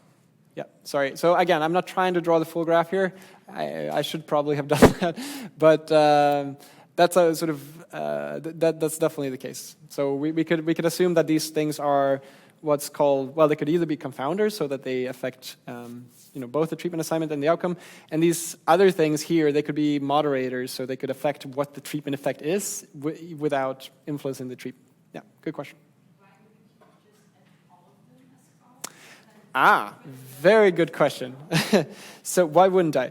There are cases where including non-direct causes creates bias.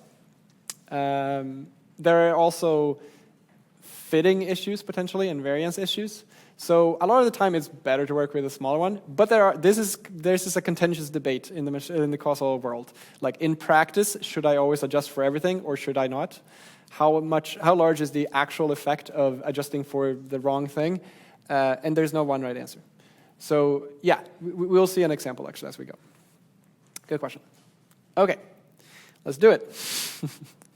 So I'll go back to the repository. Hang on, where am I? Here, okay. So I'm just going to do a little bit of housekeeping here, naming our variables. And as I said before, our outcome variable is called income. Our adjustment set was, do you remember? Education. Any more? Current income? Did I leave something out? Relationship. Thank you. Okay. Awesome. And then my X columns, I'll just keep these around for reasons you'll see later. But basically, these will be anything that's not the treatment or the outcome. So let's just say that that's all the columns in the data frame that are not T or Y.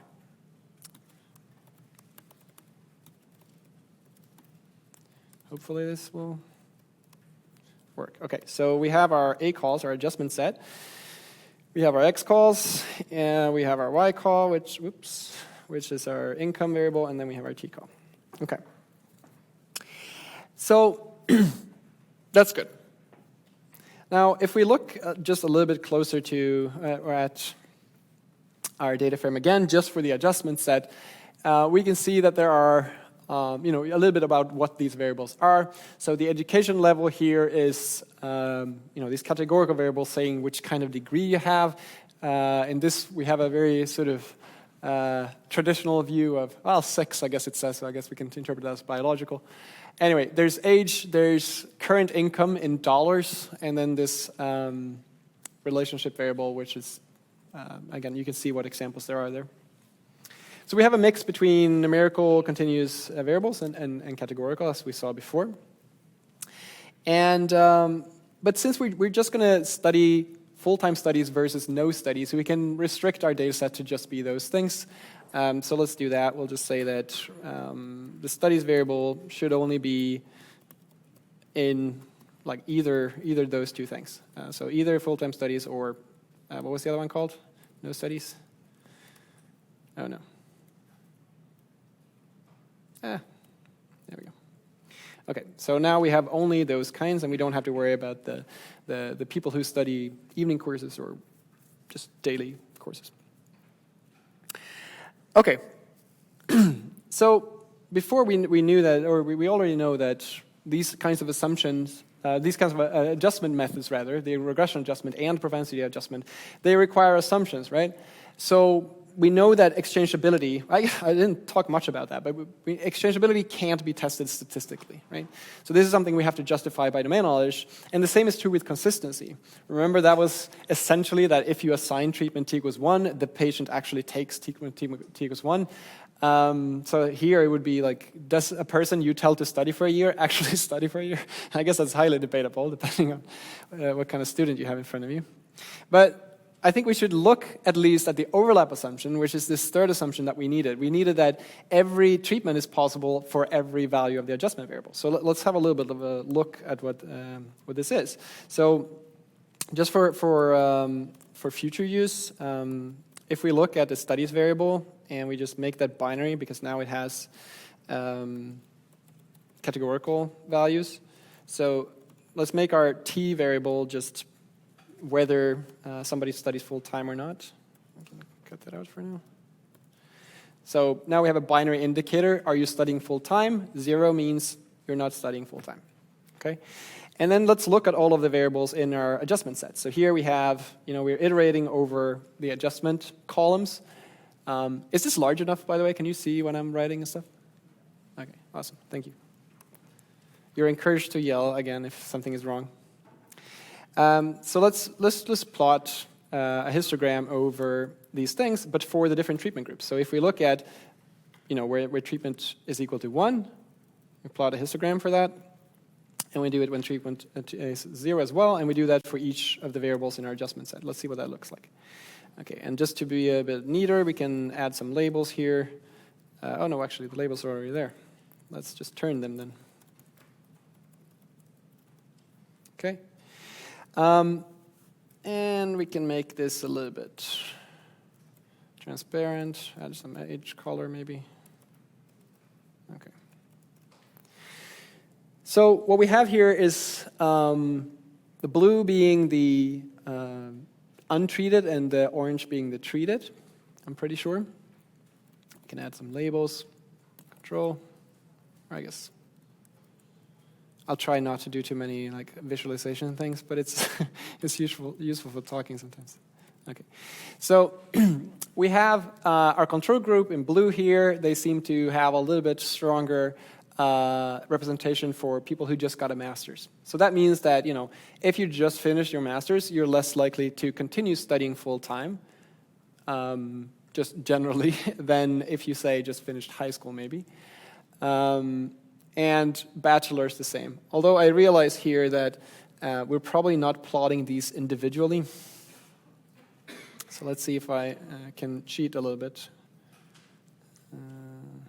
It's a little bit annoying. Okay, so we can do the following then.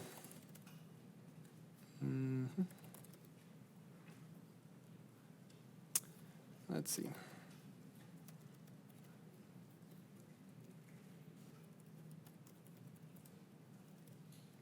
That's going to be an issue, actually. Let's leave that for now. I think I don't want to spend too much time on it. But essentially what we will see is that the bachelor degree, if you do the work, it will be less likely to continue studying again.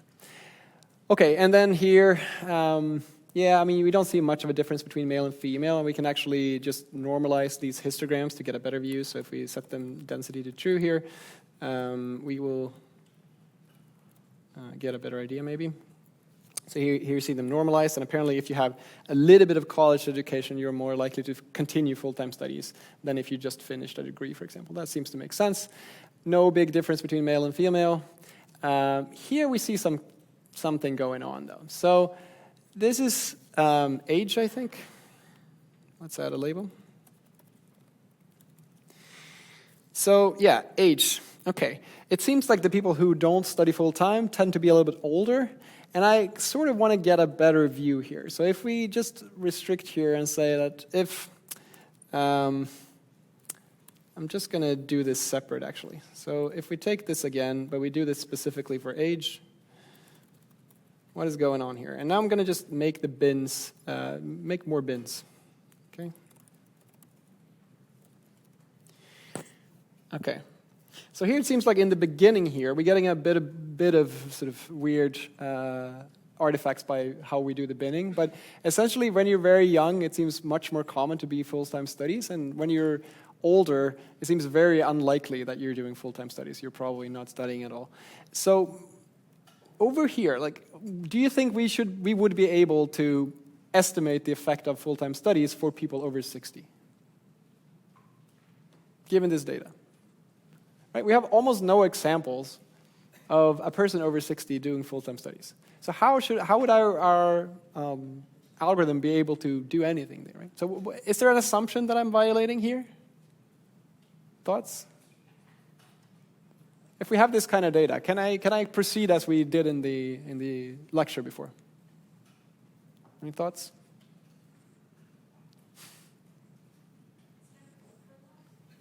Come again?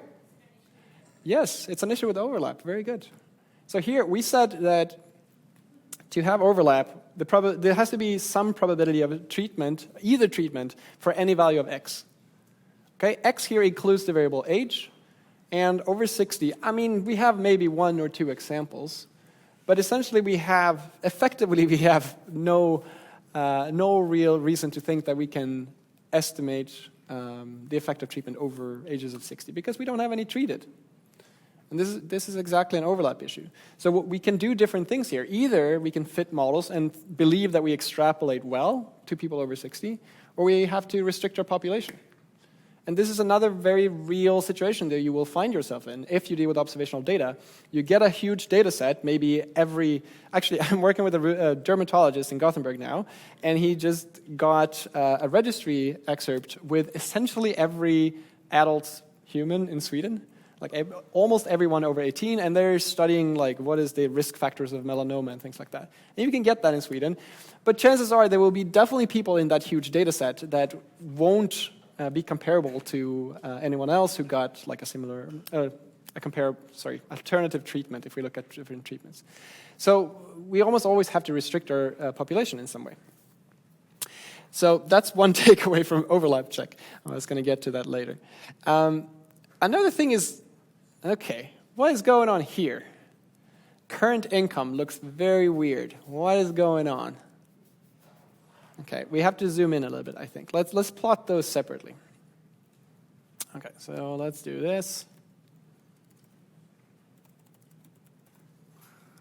Okay, and now I'm just going to do this, I think.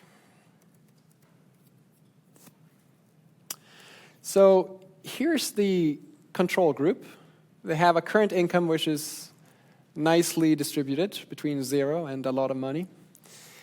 And this is the treatment group. What's going on here? Current income is 0. Why would that be? Yep. Exactly. So what does that mean? If they're full-time studies and we see that the income is 0, so what has happened here?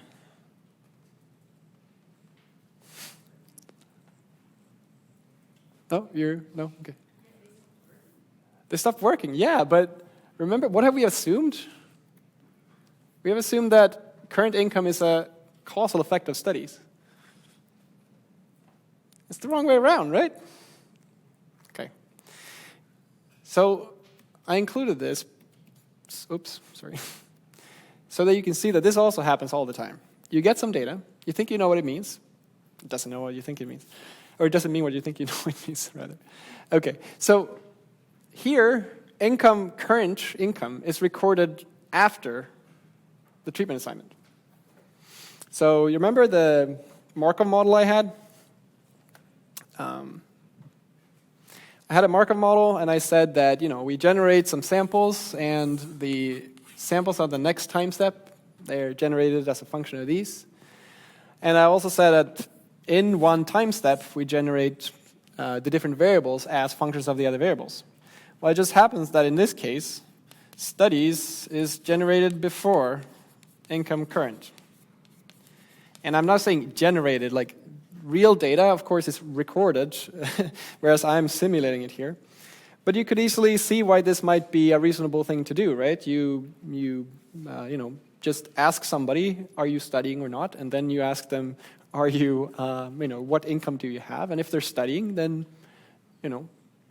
you probably don't have a lot of income. So clearly, income can't be a cause of studies then, if that's the case. It's a post-treatment variable. It's something that's happened after the thing that we're interested in. So it can't be in our adjustment set. I haven't really talked about why that might be a problem, but if you include a variable in your adjustment set that is recorded after the treatment assignment, then you will start explaining away some of the effect. And at least you can realize that given the thing this morning, it can't satisfy the backdoor criterion, because the backdoor criterion said that no variable can be a descendant of the treatment. So we shouldn't have this. It's no good. And a lot of the time in practice, you will discover this as you go, unfortunately. And even more unfortunately, if this was a real-world study, I would be devastated now, because I think in my head that, of course, income should be a very important determinant of whether you study or not. Right? At least if you're older. So that means that we've lost one of the direct causes, we think. And that means that maybe we don't have all of the direct causes anymore. Okay? So, and that's unfortunately not something that we can do anything about. we only have one current income variable. So what we will do now is that we will proceed as if this shouldn't be in an adjustment set. We realized that something was wrong, and you correctly identified that. So we have to instead, we learned that we have to restrict our study population because we didn't have any examples of older people who do full-time studies. And now we know that our current income can't be in the adjustment set because it's recorded post-treatment. So we have to do some more restrictions, right? So what I will do is that I will only keep the people who are older than 20, because we saw that also in the left-hand side of the plot there were not that many controls, actually. And then we'll take only those who are less than 55 to be a bit generous in terms of overlap. Hopefully that will run. And now we have another data set, of course, but we've just restricted the ages. And then instead of having the adjustment set, which is this, we'll just cut out income current because it's a post-treatment variable and we can't adjust for it. There are ways to dealing with post-treatment variables too, but we will not cover that here. We will only consider parent adjustment. So let's do this instead.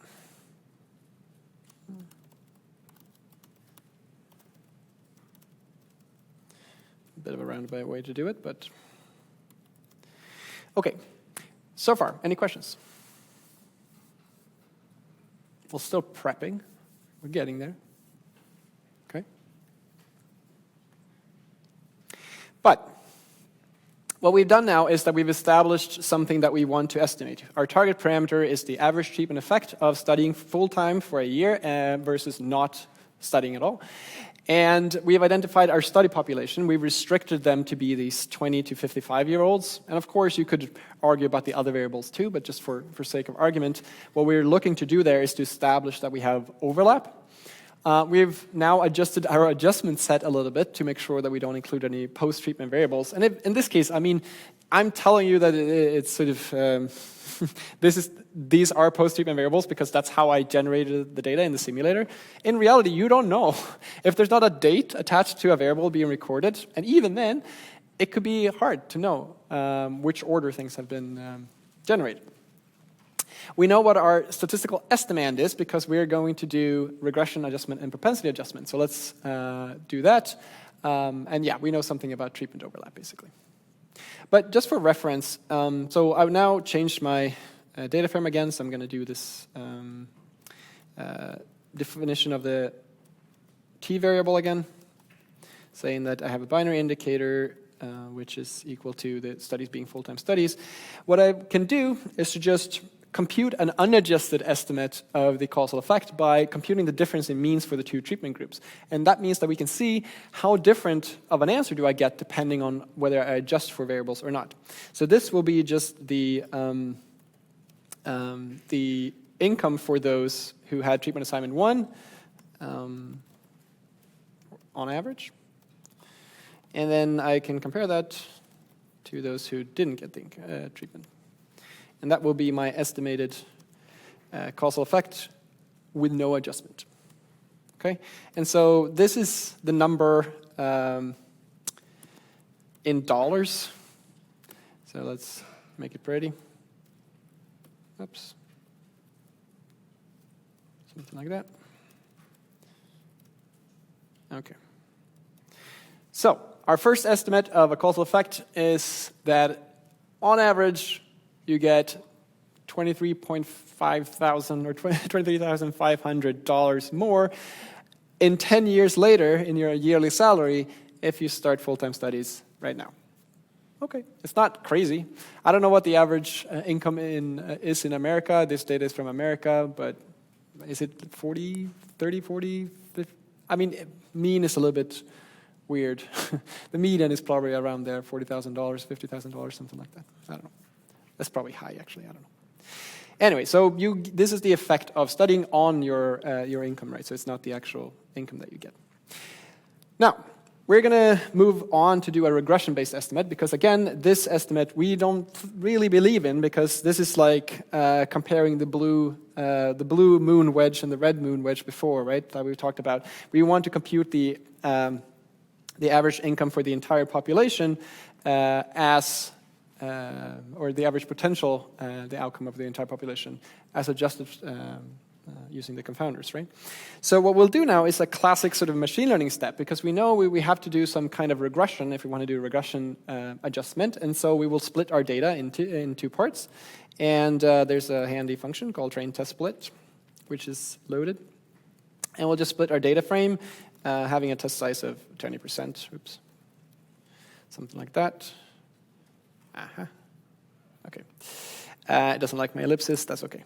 So, okay, that's now we have a training set and test set, and just for convenience later on, I'll define these variables, which will be my my adjustment set. So that's the A calls from the training data frame, and then I will have my Y call as the training outcomes. I will have my T call as my training treatment. So these I need, and then I can do the same for the test samples, just changing tr to t, and these will be my test variables.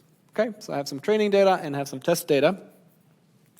And what you noticed from before, hopefully, was that if we look at our training samples again, they have this kind of annoying format. So these are not numbers, it's not a matrix, right? So what we'll do is that we will use a little script or a little class that I wrote called subset transformer. So it's using the one hot, what is it called? Get dummies in pandas and like a standardizer to normalize continuous variables. But it's doing it in a way that you can query any subsets of the variables that you need. You can transform any subset of the variables, which I think is kind of useful. But you just have to think about it in terms of dichotomize categorical variables and normalize continuous variables. Okay, so we're going to fit this to the entire training data frame because we shouldn't fit our transformers even, our standardizers using test data. So we'll just use the training data frame, but then I can apply it, so TF for transform here, I can apply that to any subset of variables that I want. So I can do my adjustment variables only. So here you can see after I do the transform, now age is negative and positive and so on, but with mean 0 and standard deviation 1, and all of the categorical variables have been dichotomized. So you can also see that a lot of these will be 0, right? So these are relationship, you're not in a family, you're a husband, you're an other relative, you have your own child. These are the values that were from the adult data set. And of course, many of them will not be as common as others. So this is a pretty sparse data set. Yeah, but that's what we can use to fit our regression. And I'm also going to save the columns. Actually, I'm not sure if I'm going to use this, but let's just take the columns of this data frame and store them if we need them later. Okay, so we have our training data now, and we can start fitting our regressions. And just to remind you, what we're doing is fitting a t-learner, so it means that we fit in one regression model for the treated, or the outcomes of the treated, and one regression model for the controls. And then we're imputing for everyone, using that to impute the outcome under both treatments for everyone, and then it's taking the average of their difference, and that will be our estimate of the average treatment effect. Are there any questions at this point?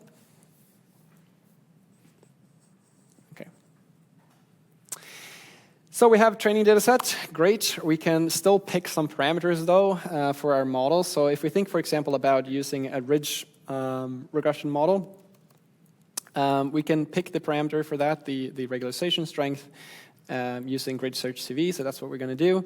And we're just going to say a ridge model and a parameter grid, which is I'm going to define above. And this is going to pick, using cross-validation, I think threefold cross-validation is default, pick among the parameters that we put in this grid. And ridge regression just has one parameter, which is this variable alpha, which controls the regularization strength. And let's just, for sake of argument, that we'll just try a couple. So 0.1, 1, and 10 will be our possible regularization strengths. Okay, and then we want to fit a ridge regression using this cross-validation fitting procedure for the outcome of the controls. So we need to transform our data. So TF was our transform. It's not TensorFlow in this case, it's transform. And we're going to transform our training adjustment set. And the thing that we're trying to predict, of course, is the controls, the control outcomes. So we need to restrict both of those things to the control group, which we had as t-tr equals 0. So that's my control group, is t-tr equals 0. And then y-tring of those will be our control outcomes. And I'll have to do that also for the adjustment set. Do you think it's going to run? Nah! I knew it would happen. Okay, so what? I shouldn't have asked. Not an index. Whoa, I didn't expect that one. Ah, okay. We can do this, I guess. Is that going to work? No? What have I done wrong now? T-call, yeah, yeah. Do you see anything that I have done weirdly?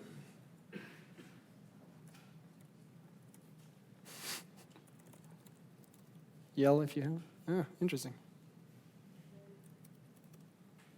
Ah, it doesn't have it. Wait, what?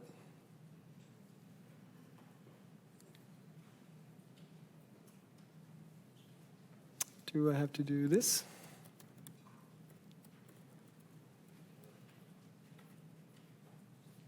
Okay. Let me know if you see something. Ah, okay. Wait, I didn't do that properly. So we actually just want, thank you, or thank myself, I guess. So we just want to keep the binary indicator.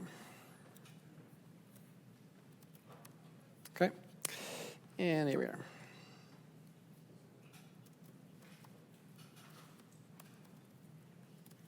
Hey, there you go. Okay, so this is our training adjustment set, and runs. Awesome. So that's fitting a model for the controls, and we will do the same for the treated. Now, of course, using that the treatment indicator should be 1 instead. Okay, and then we can compute the R squared scores, the coefficient of determination, which will just be like this, I believe. So we want the true outcomes for the test set and the controls to start, and then we will use the model that we just fit to predict for the test set instead. No? Oh, did I do a... Ah. Okay. And I'll do the same for the treated. Okay, so now we have R squared numbers for the two functions. So one estimating the effect, the outcome under control, and one on the outcome under treatment. We can look at those. Okay. They're not amazing. So let's see. Here we go. Still, they're not amazing. So what is this? Let's think about what we have done.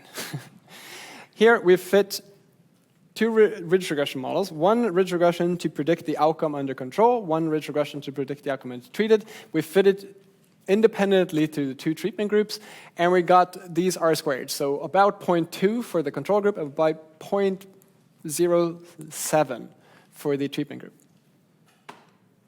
Are these okay? Are these good? What do you say? If you got these R-squareds, you've seen R-squared before at some point? Okay. If you got these, would you be happy? No? Yeah, okay. Good answer. Good answer. What are we doing? R-squared is like roughly the proportional variance in the outcome that we've explained. Okay? We want it to be 1. It's not 1.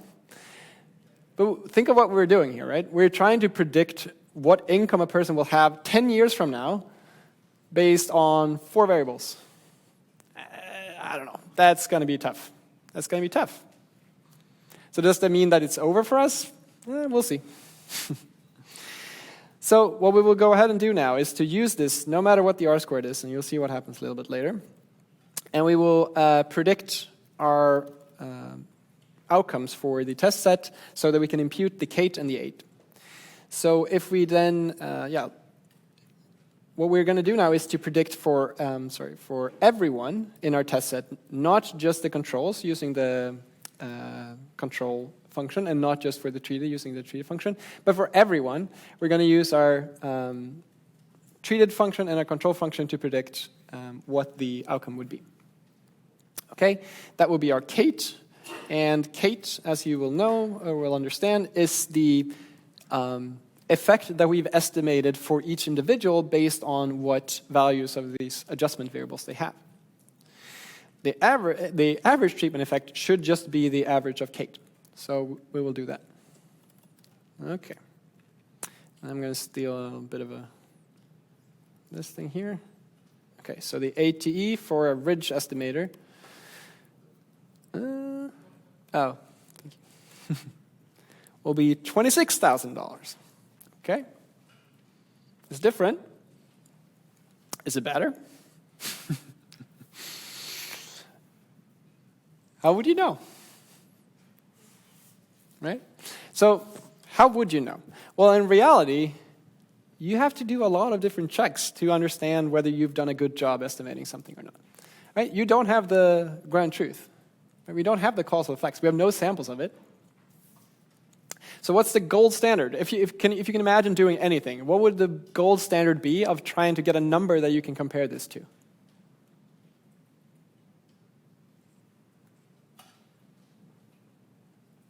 Think about healthcare, like I said before.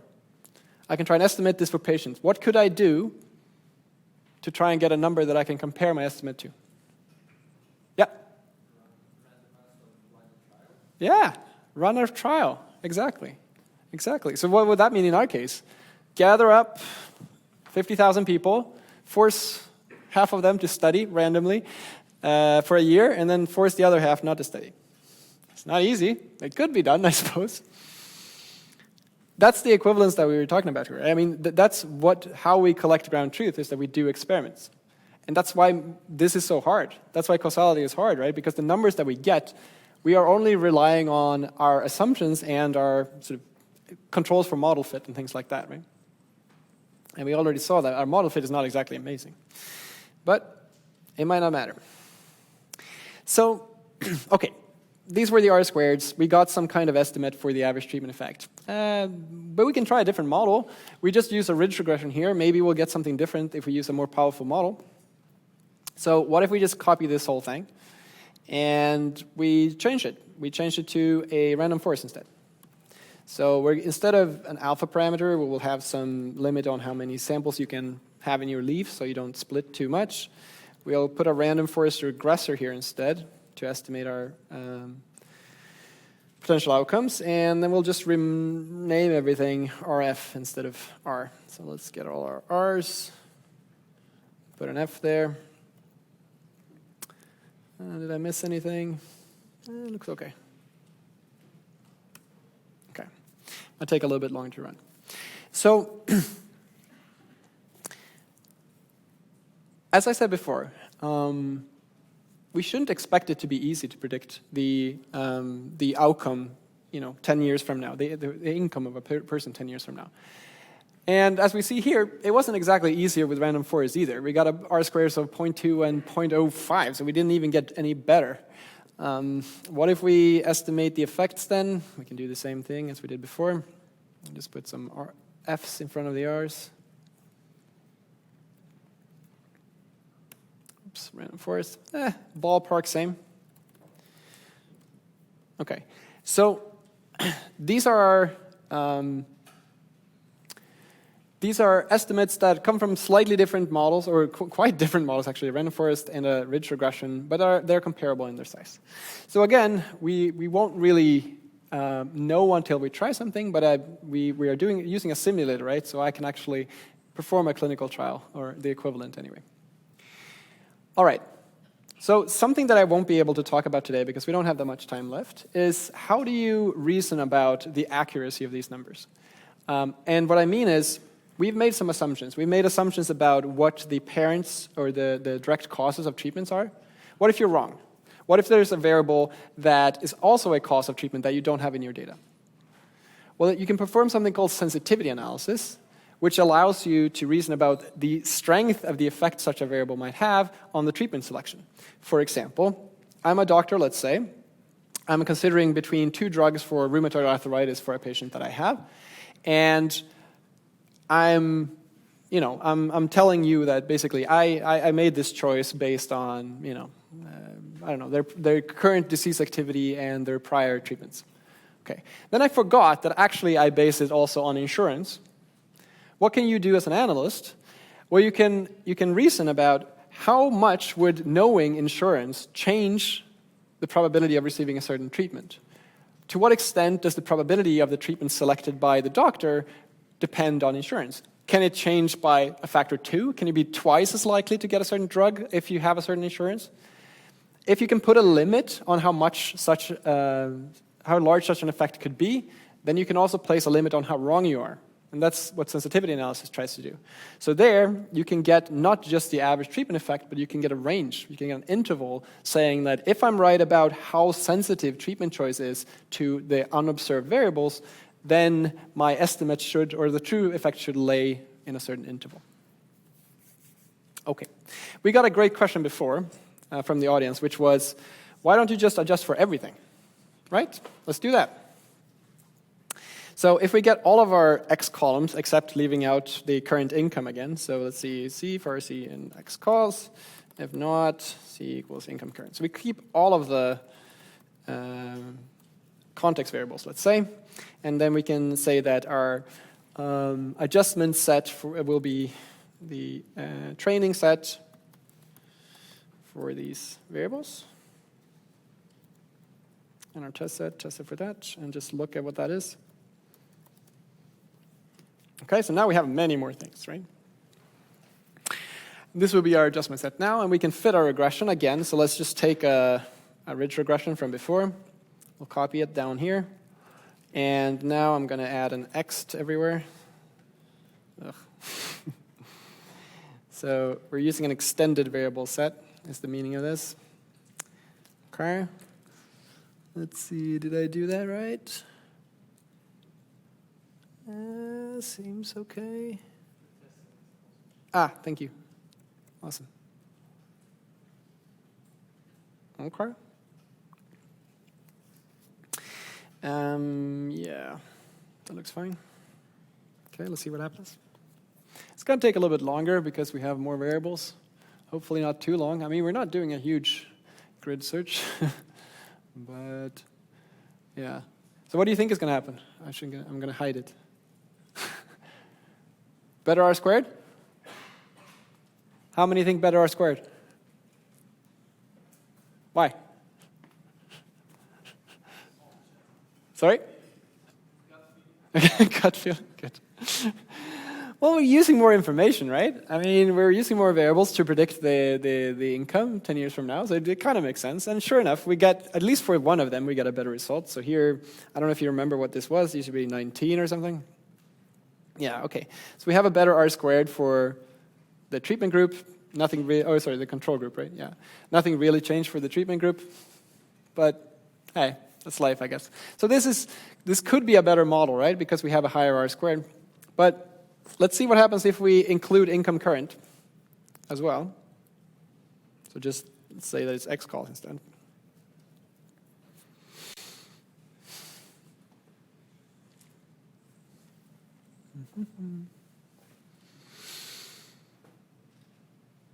Oh, come on, computer. We can prep.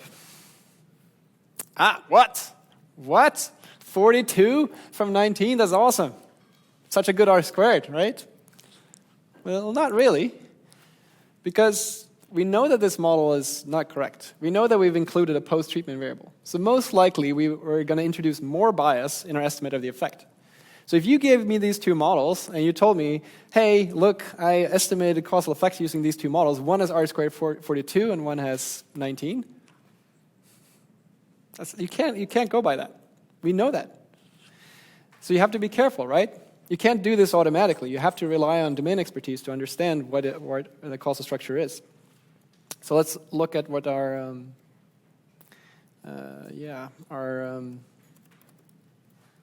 Kates become.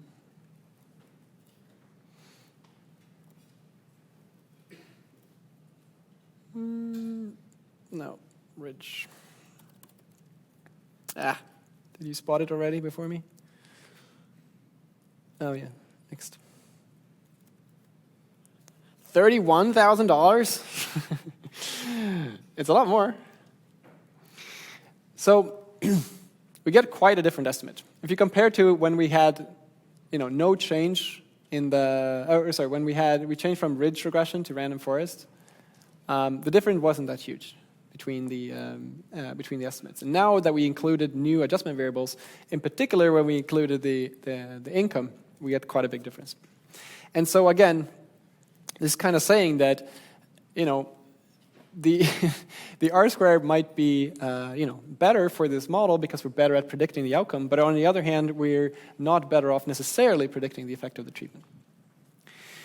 So I'm going to do something a little bit quickly here. So let's see. So we have, excuse me, just to make sure we have this. Okay. Okay, I already have them. Awesome. Okay. Right. So we've compared those now, and then we've already talked about what happens if we include income current. I think now we don't have enough time to do the propensity weighting estimate. So what I'm going to do is I'm going to post my solution to this on. Do we? Maybe we do. What do you think? Can we do it in 5 minutes? Yeah. Okay. So let's do it simply. It's more fun. Okay, so let's do a logistic regression model, and we'll fit our training set again. So we have to transform our training set. And I'm just going to use the standard variable set, not the extended one now. And then we have to predict what? We have to predict t true instead. Is that going to work? No. Thank you. Okay, we can fit that. And then we want to evaluate the propensity so that we can average by weighting, right? So what I mean by that is that we need to predict what the probability of getting a treatment is for the test set. So let's do that. Okay, so predict the probability for the test set. You get the second column, that's the one label. We do that for, training set, I guess. Okay. Then let's look at the AUC.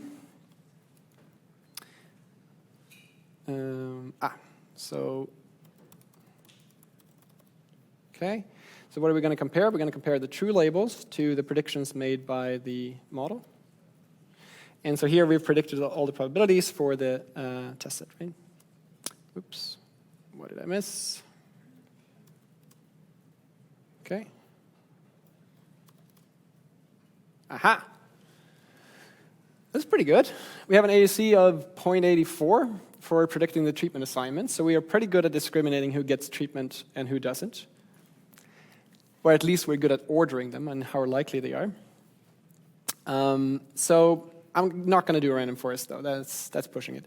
But what we can do is that we can look at what this looks like. So, for example, these values. What are they? Okay. These are the probabilities of receiving treatment, and we can add a few more bins just to see. What does this tell us? Well, it tells us that there's no individuals where it's incredibly likely that you get the treatment. We're not that close to 1, but we have a lot of people where it's very likely that you don't get the treatment, right? But the probability of getting the treatment here is almost 0 for a lot of people. If we just add the label here, I mean, what I'm showing you on the x-axis is the estimated probability of t equals 1 given x. Okay, and I'm just showing the histogram of these estimated values. So probably overlap is in trouble here as well. There are probably individuals where it's very unlikely that we get the treatment, and so it's a little bit funky, let's say. We can also look at the calibration curve, which is a good thing to do if you, and now I have to stretch my scikit-learn knowledge here. Is it just the same stuff? Probably. So if we scatter now our, we're going to plot our, let's do the other way around. These are our predicted probabilities versus our the rates that we see in each bucket. So have you seen calibration curves before? Okay, not everyone. What we're saying here is that we're going to divide essentially the predicted probabilities up on the x-axis, and then within each bucket, so you can see there is a number of points here on this line. Within each of those buckets, we're going to estimate what is the fraction of individuals who get the treatment, and that's the number on the y-axis. So what I want here is that this should be just a straight line from 0 to 1, essentially. We want it to be this orange line. And, it's not completely off either, I suppose. Good calibration, again, closer to the line. Worse calibration, further from the line. Why do I care about calibration? Well, I care about calibration because I don't really want to predict the treatment, right? We fit a logistic regression to estimate the probability of treatment, yes, but we don't really care about getting a good accuracy. If we had high accuracy in predicting treatment, that would mean that we have very bad overlap, because then we can predict very reliably who's going to get what treatment. But we want calibration because we want to get the probability correct, right? So that's why I care about calibration. Now, then quickly, let's compute the IPW estimates. So what we need is the marginal probability of treatment, which is just the average of the treatment assignment. Then we will compute importance weights. So again, we're going to use this estimated probability for the test set. And we want the, we want the inverse of that, right? Where we have as numerator the marginal probability of the treatment that we're looking at. I'm going quickly, I know, but let's see what's going to happen. So for the controls and for the treated, is that going to work? No. P0 is just a marginal probability of control. Okay, so we can plot the histogram of those as well.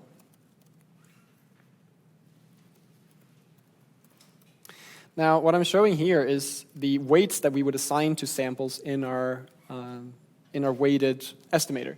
And so here we can see there are some that have pretty high weights over there and some that have very low weights here. And so what we should do is to take the average response weighted by the correct weighting.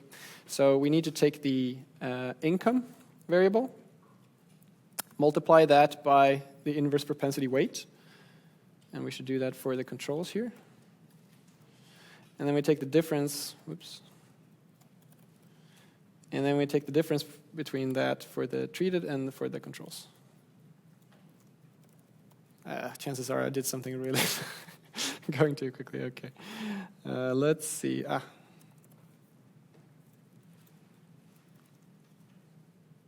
No. Anyone spotted anything wrong? Well, that looks fine. Wait. Oh, no, sorry. I did the wrong thing here.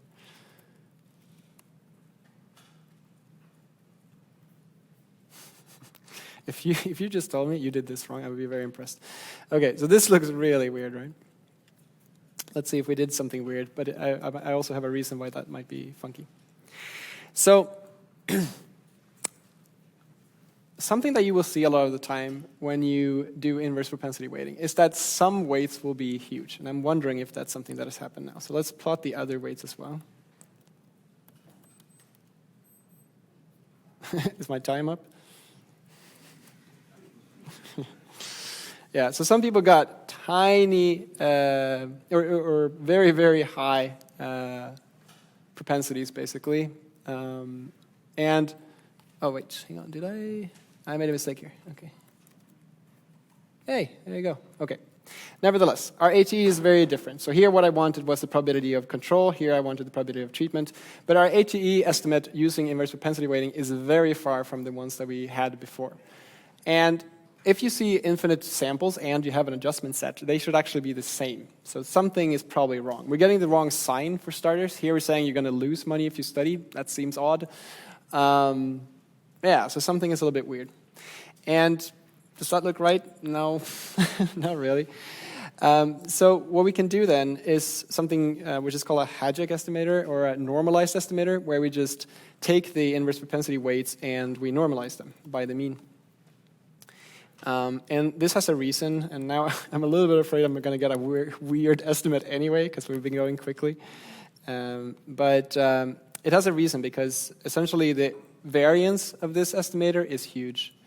The unnormalized importance weighting estimator is unbiased, so you can, if you have enough samples, this will give the right thing, but the variance is enormous. So you can trade off that by normalizing your estimates instead. Let's see if we can do this. I'm going to make this available to you anyway in the on the GitHub. Okay. So when we normalize our weights by dividing by the mean again, that just makes sure that the weighted sample has mass 1. If you take an unweighted sample, you know, you always normalize your averages by 1 over n. You know, you divide by 1 over n. So your sample has mass n. And we want our weighted sample also to have mass n, or rather mass 1, I suppose you could say. It depends on how you want to put it. But anyway, we want it to be normalized. And so we get an AT which is a bit closer to the others. So we have several estimators now, right? We have the difference in means estimate. We have the ridge regression estimate. We have the random forest. And we have the IPW estimate. We have the normalized IPW estimate. Let's just see how they compare. Okay, certainly one stands out. But it seems like all of the adjusted estimates says that the true income, the true effect rather, is higher than what we get if we don't adjust. So at least they're in agreement of that. And that would mean that, you know, there's some confounding bias in the, if this is true, it would mean there's some confounding bias between the treatment assignment and these adjustment variables that we should account for. Now, there are some, we have to wrap up, but there are some scripts here that you can generate data under the policies that we've called t equals 1 and t equals 0, meaning you can force everyone to study for a year and then they do what they like. You can force everyone to not study for a year and then they do what they like. In the simulator, you get 2 new data sets and we can load those. So let's see if we can do that.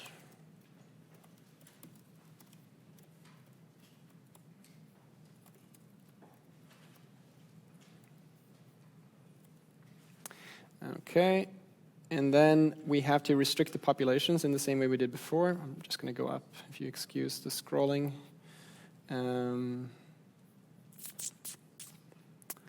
This one.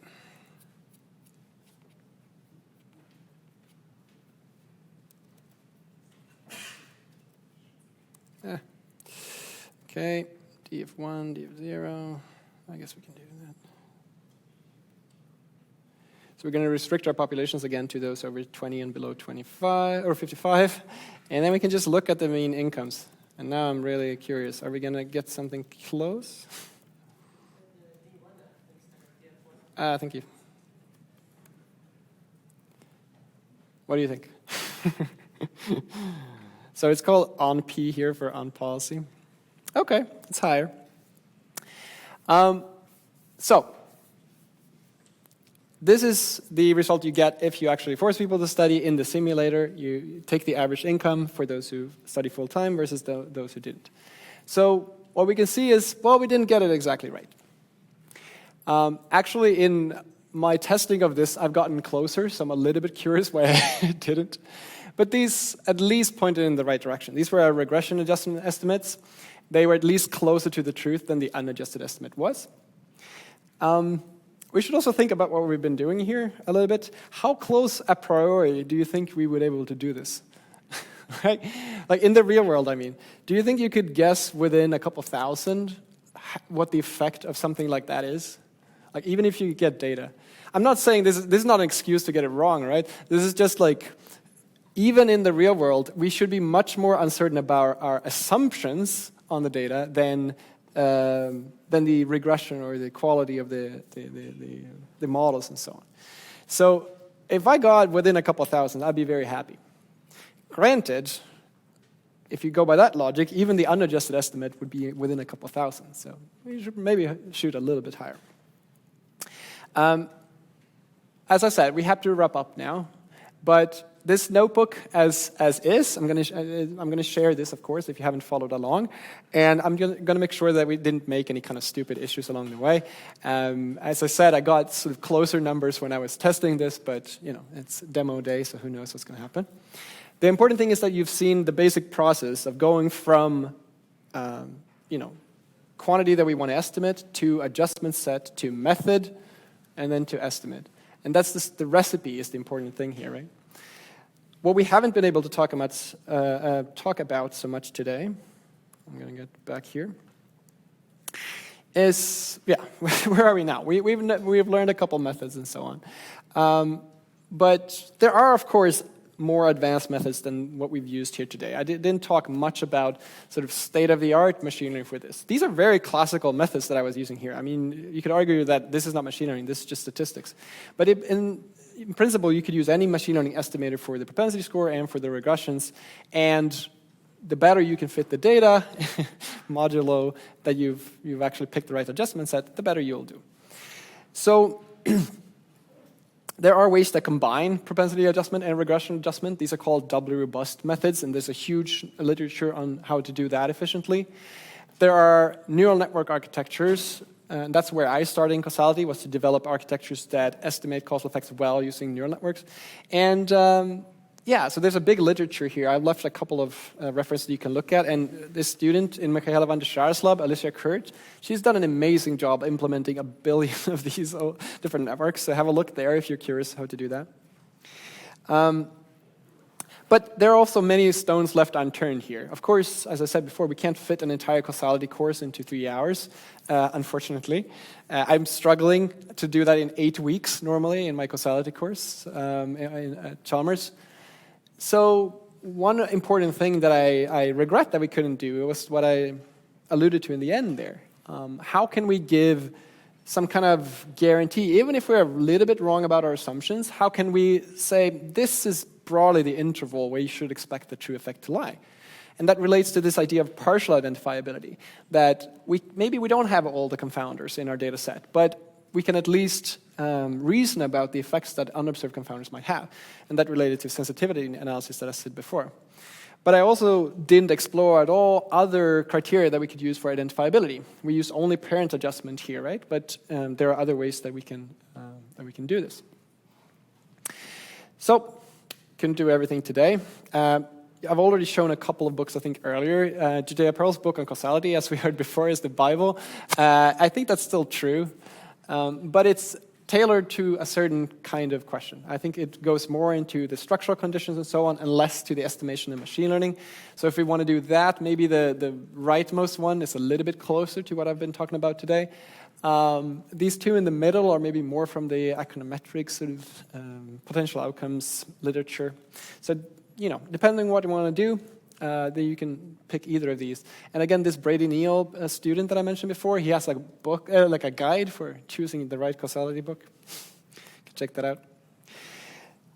Now, I just want to leave you with one thing, that If you know already when you start doing machine learning that you want to use it for something, which is probably a good idea, otherwise you shouldn't do it. Now, but if you want to make decisions based on your machine learning model, then think about causality, because you have to pick the right learning goal before you get started. And so, yeah, if you want to remember one thing from today, that's it. Thank you so much.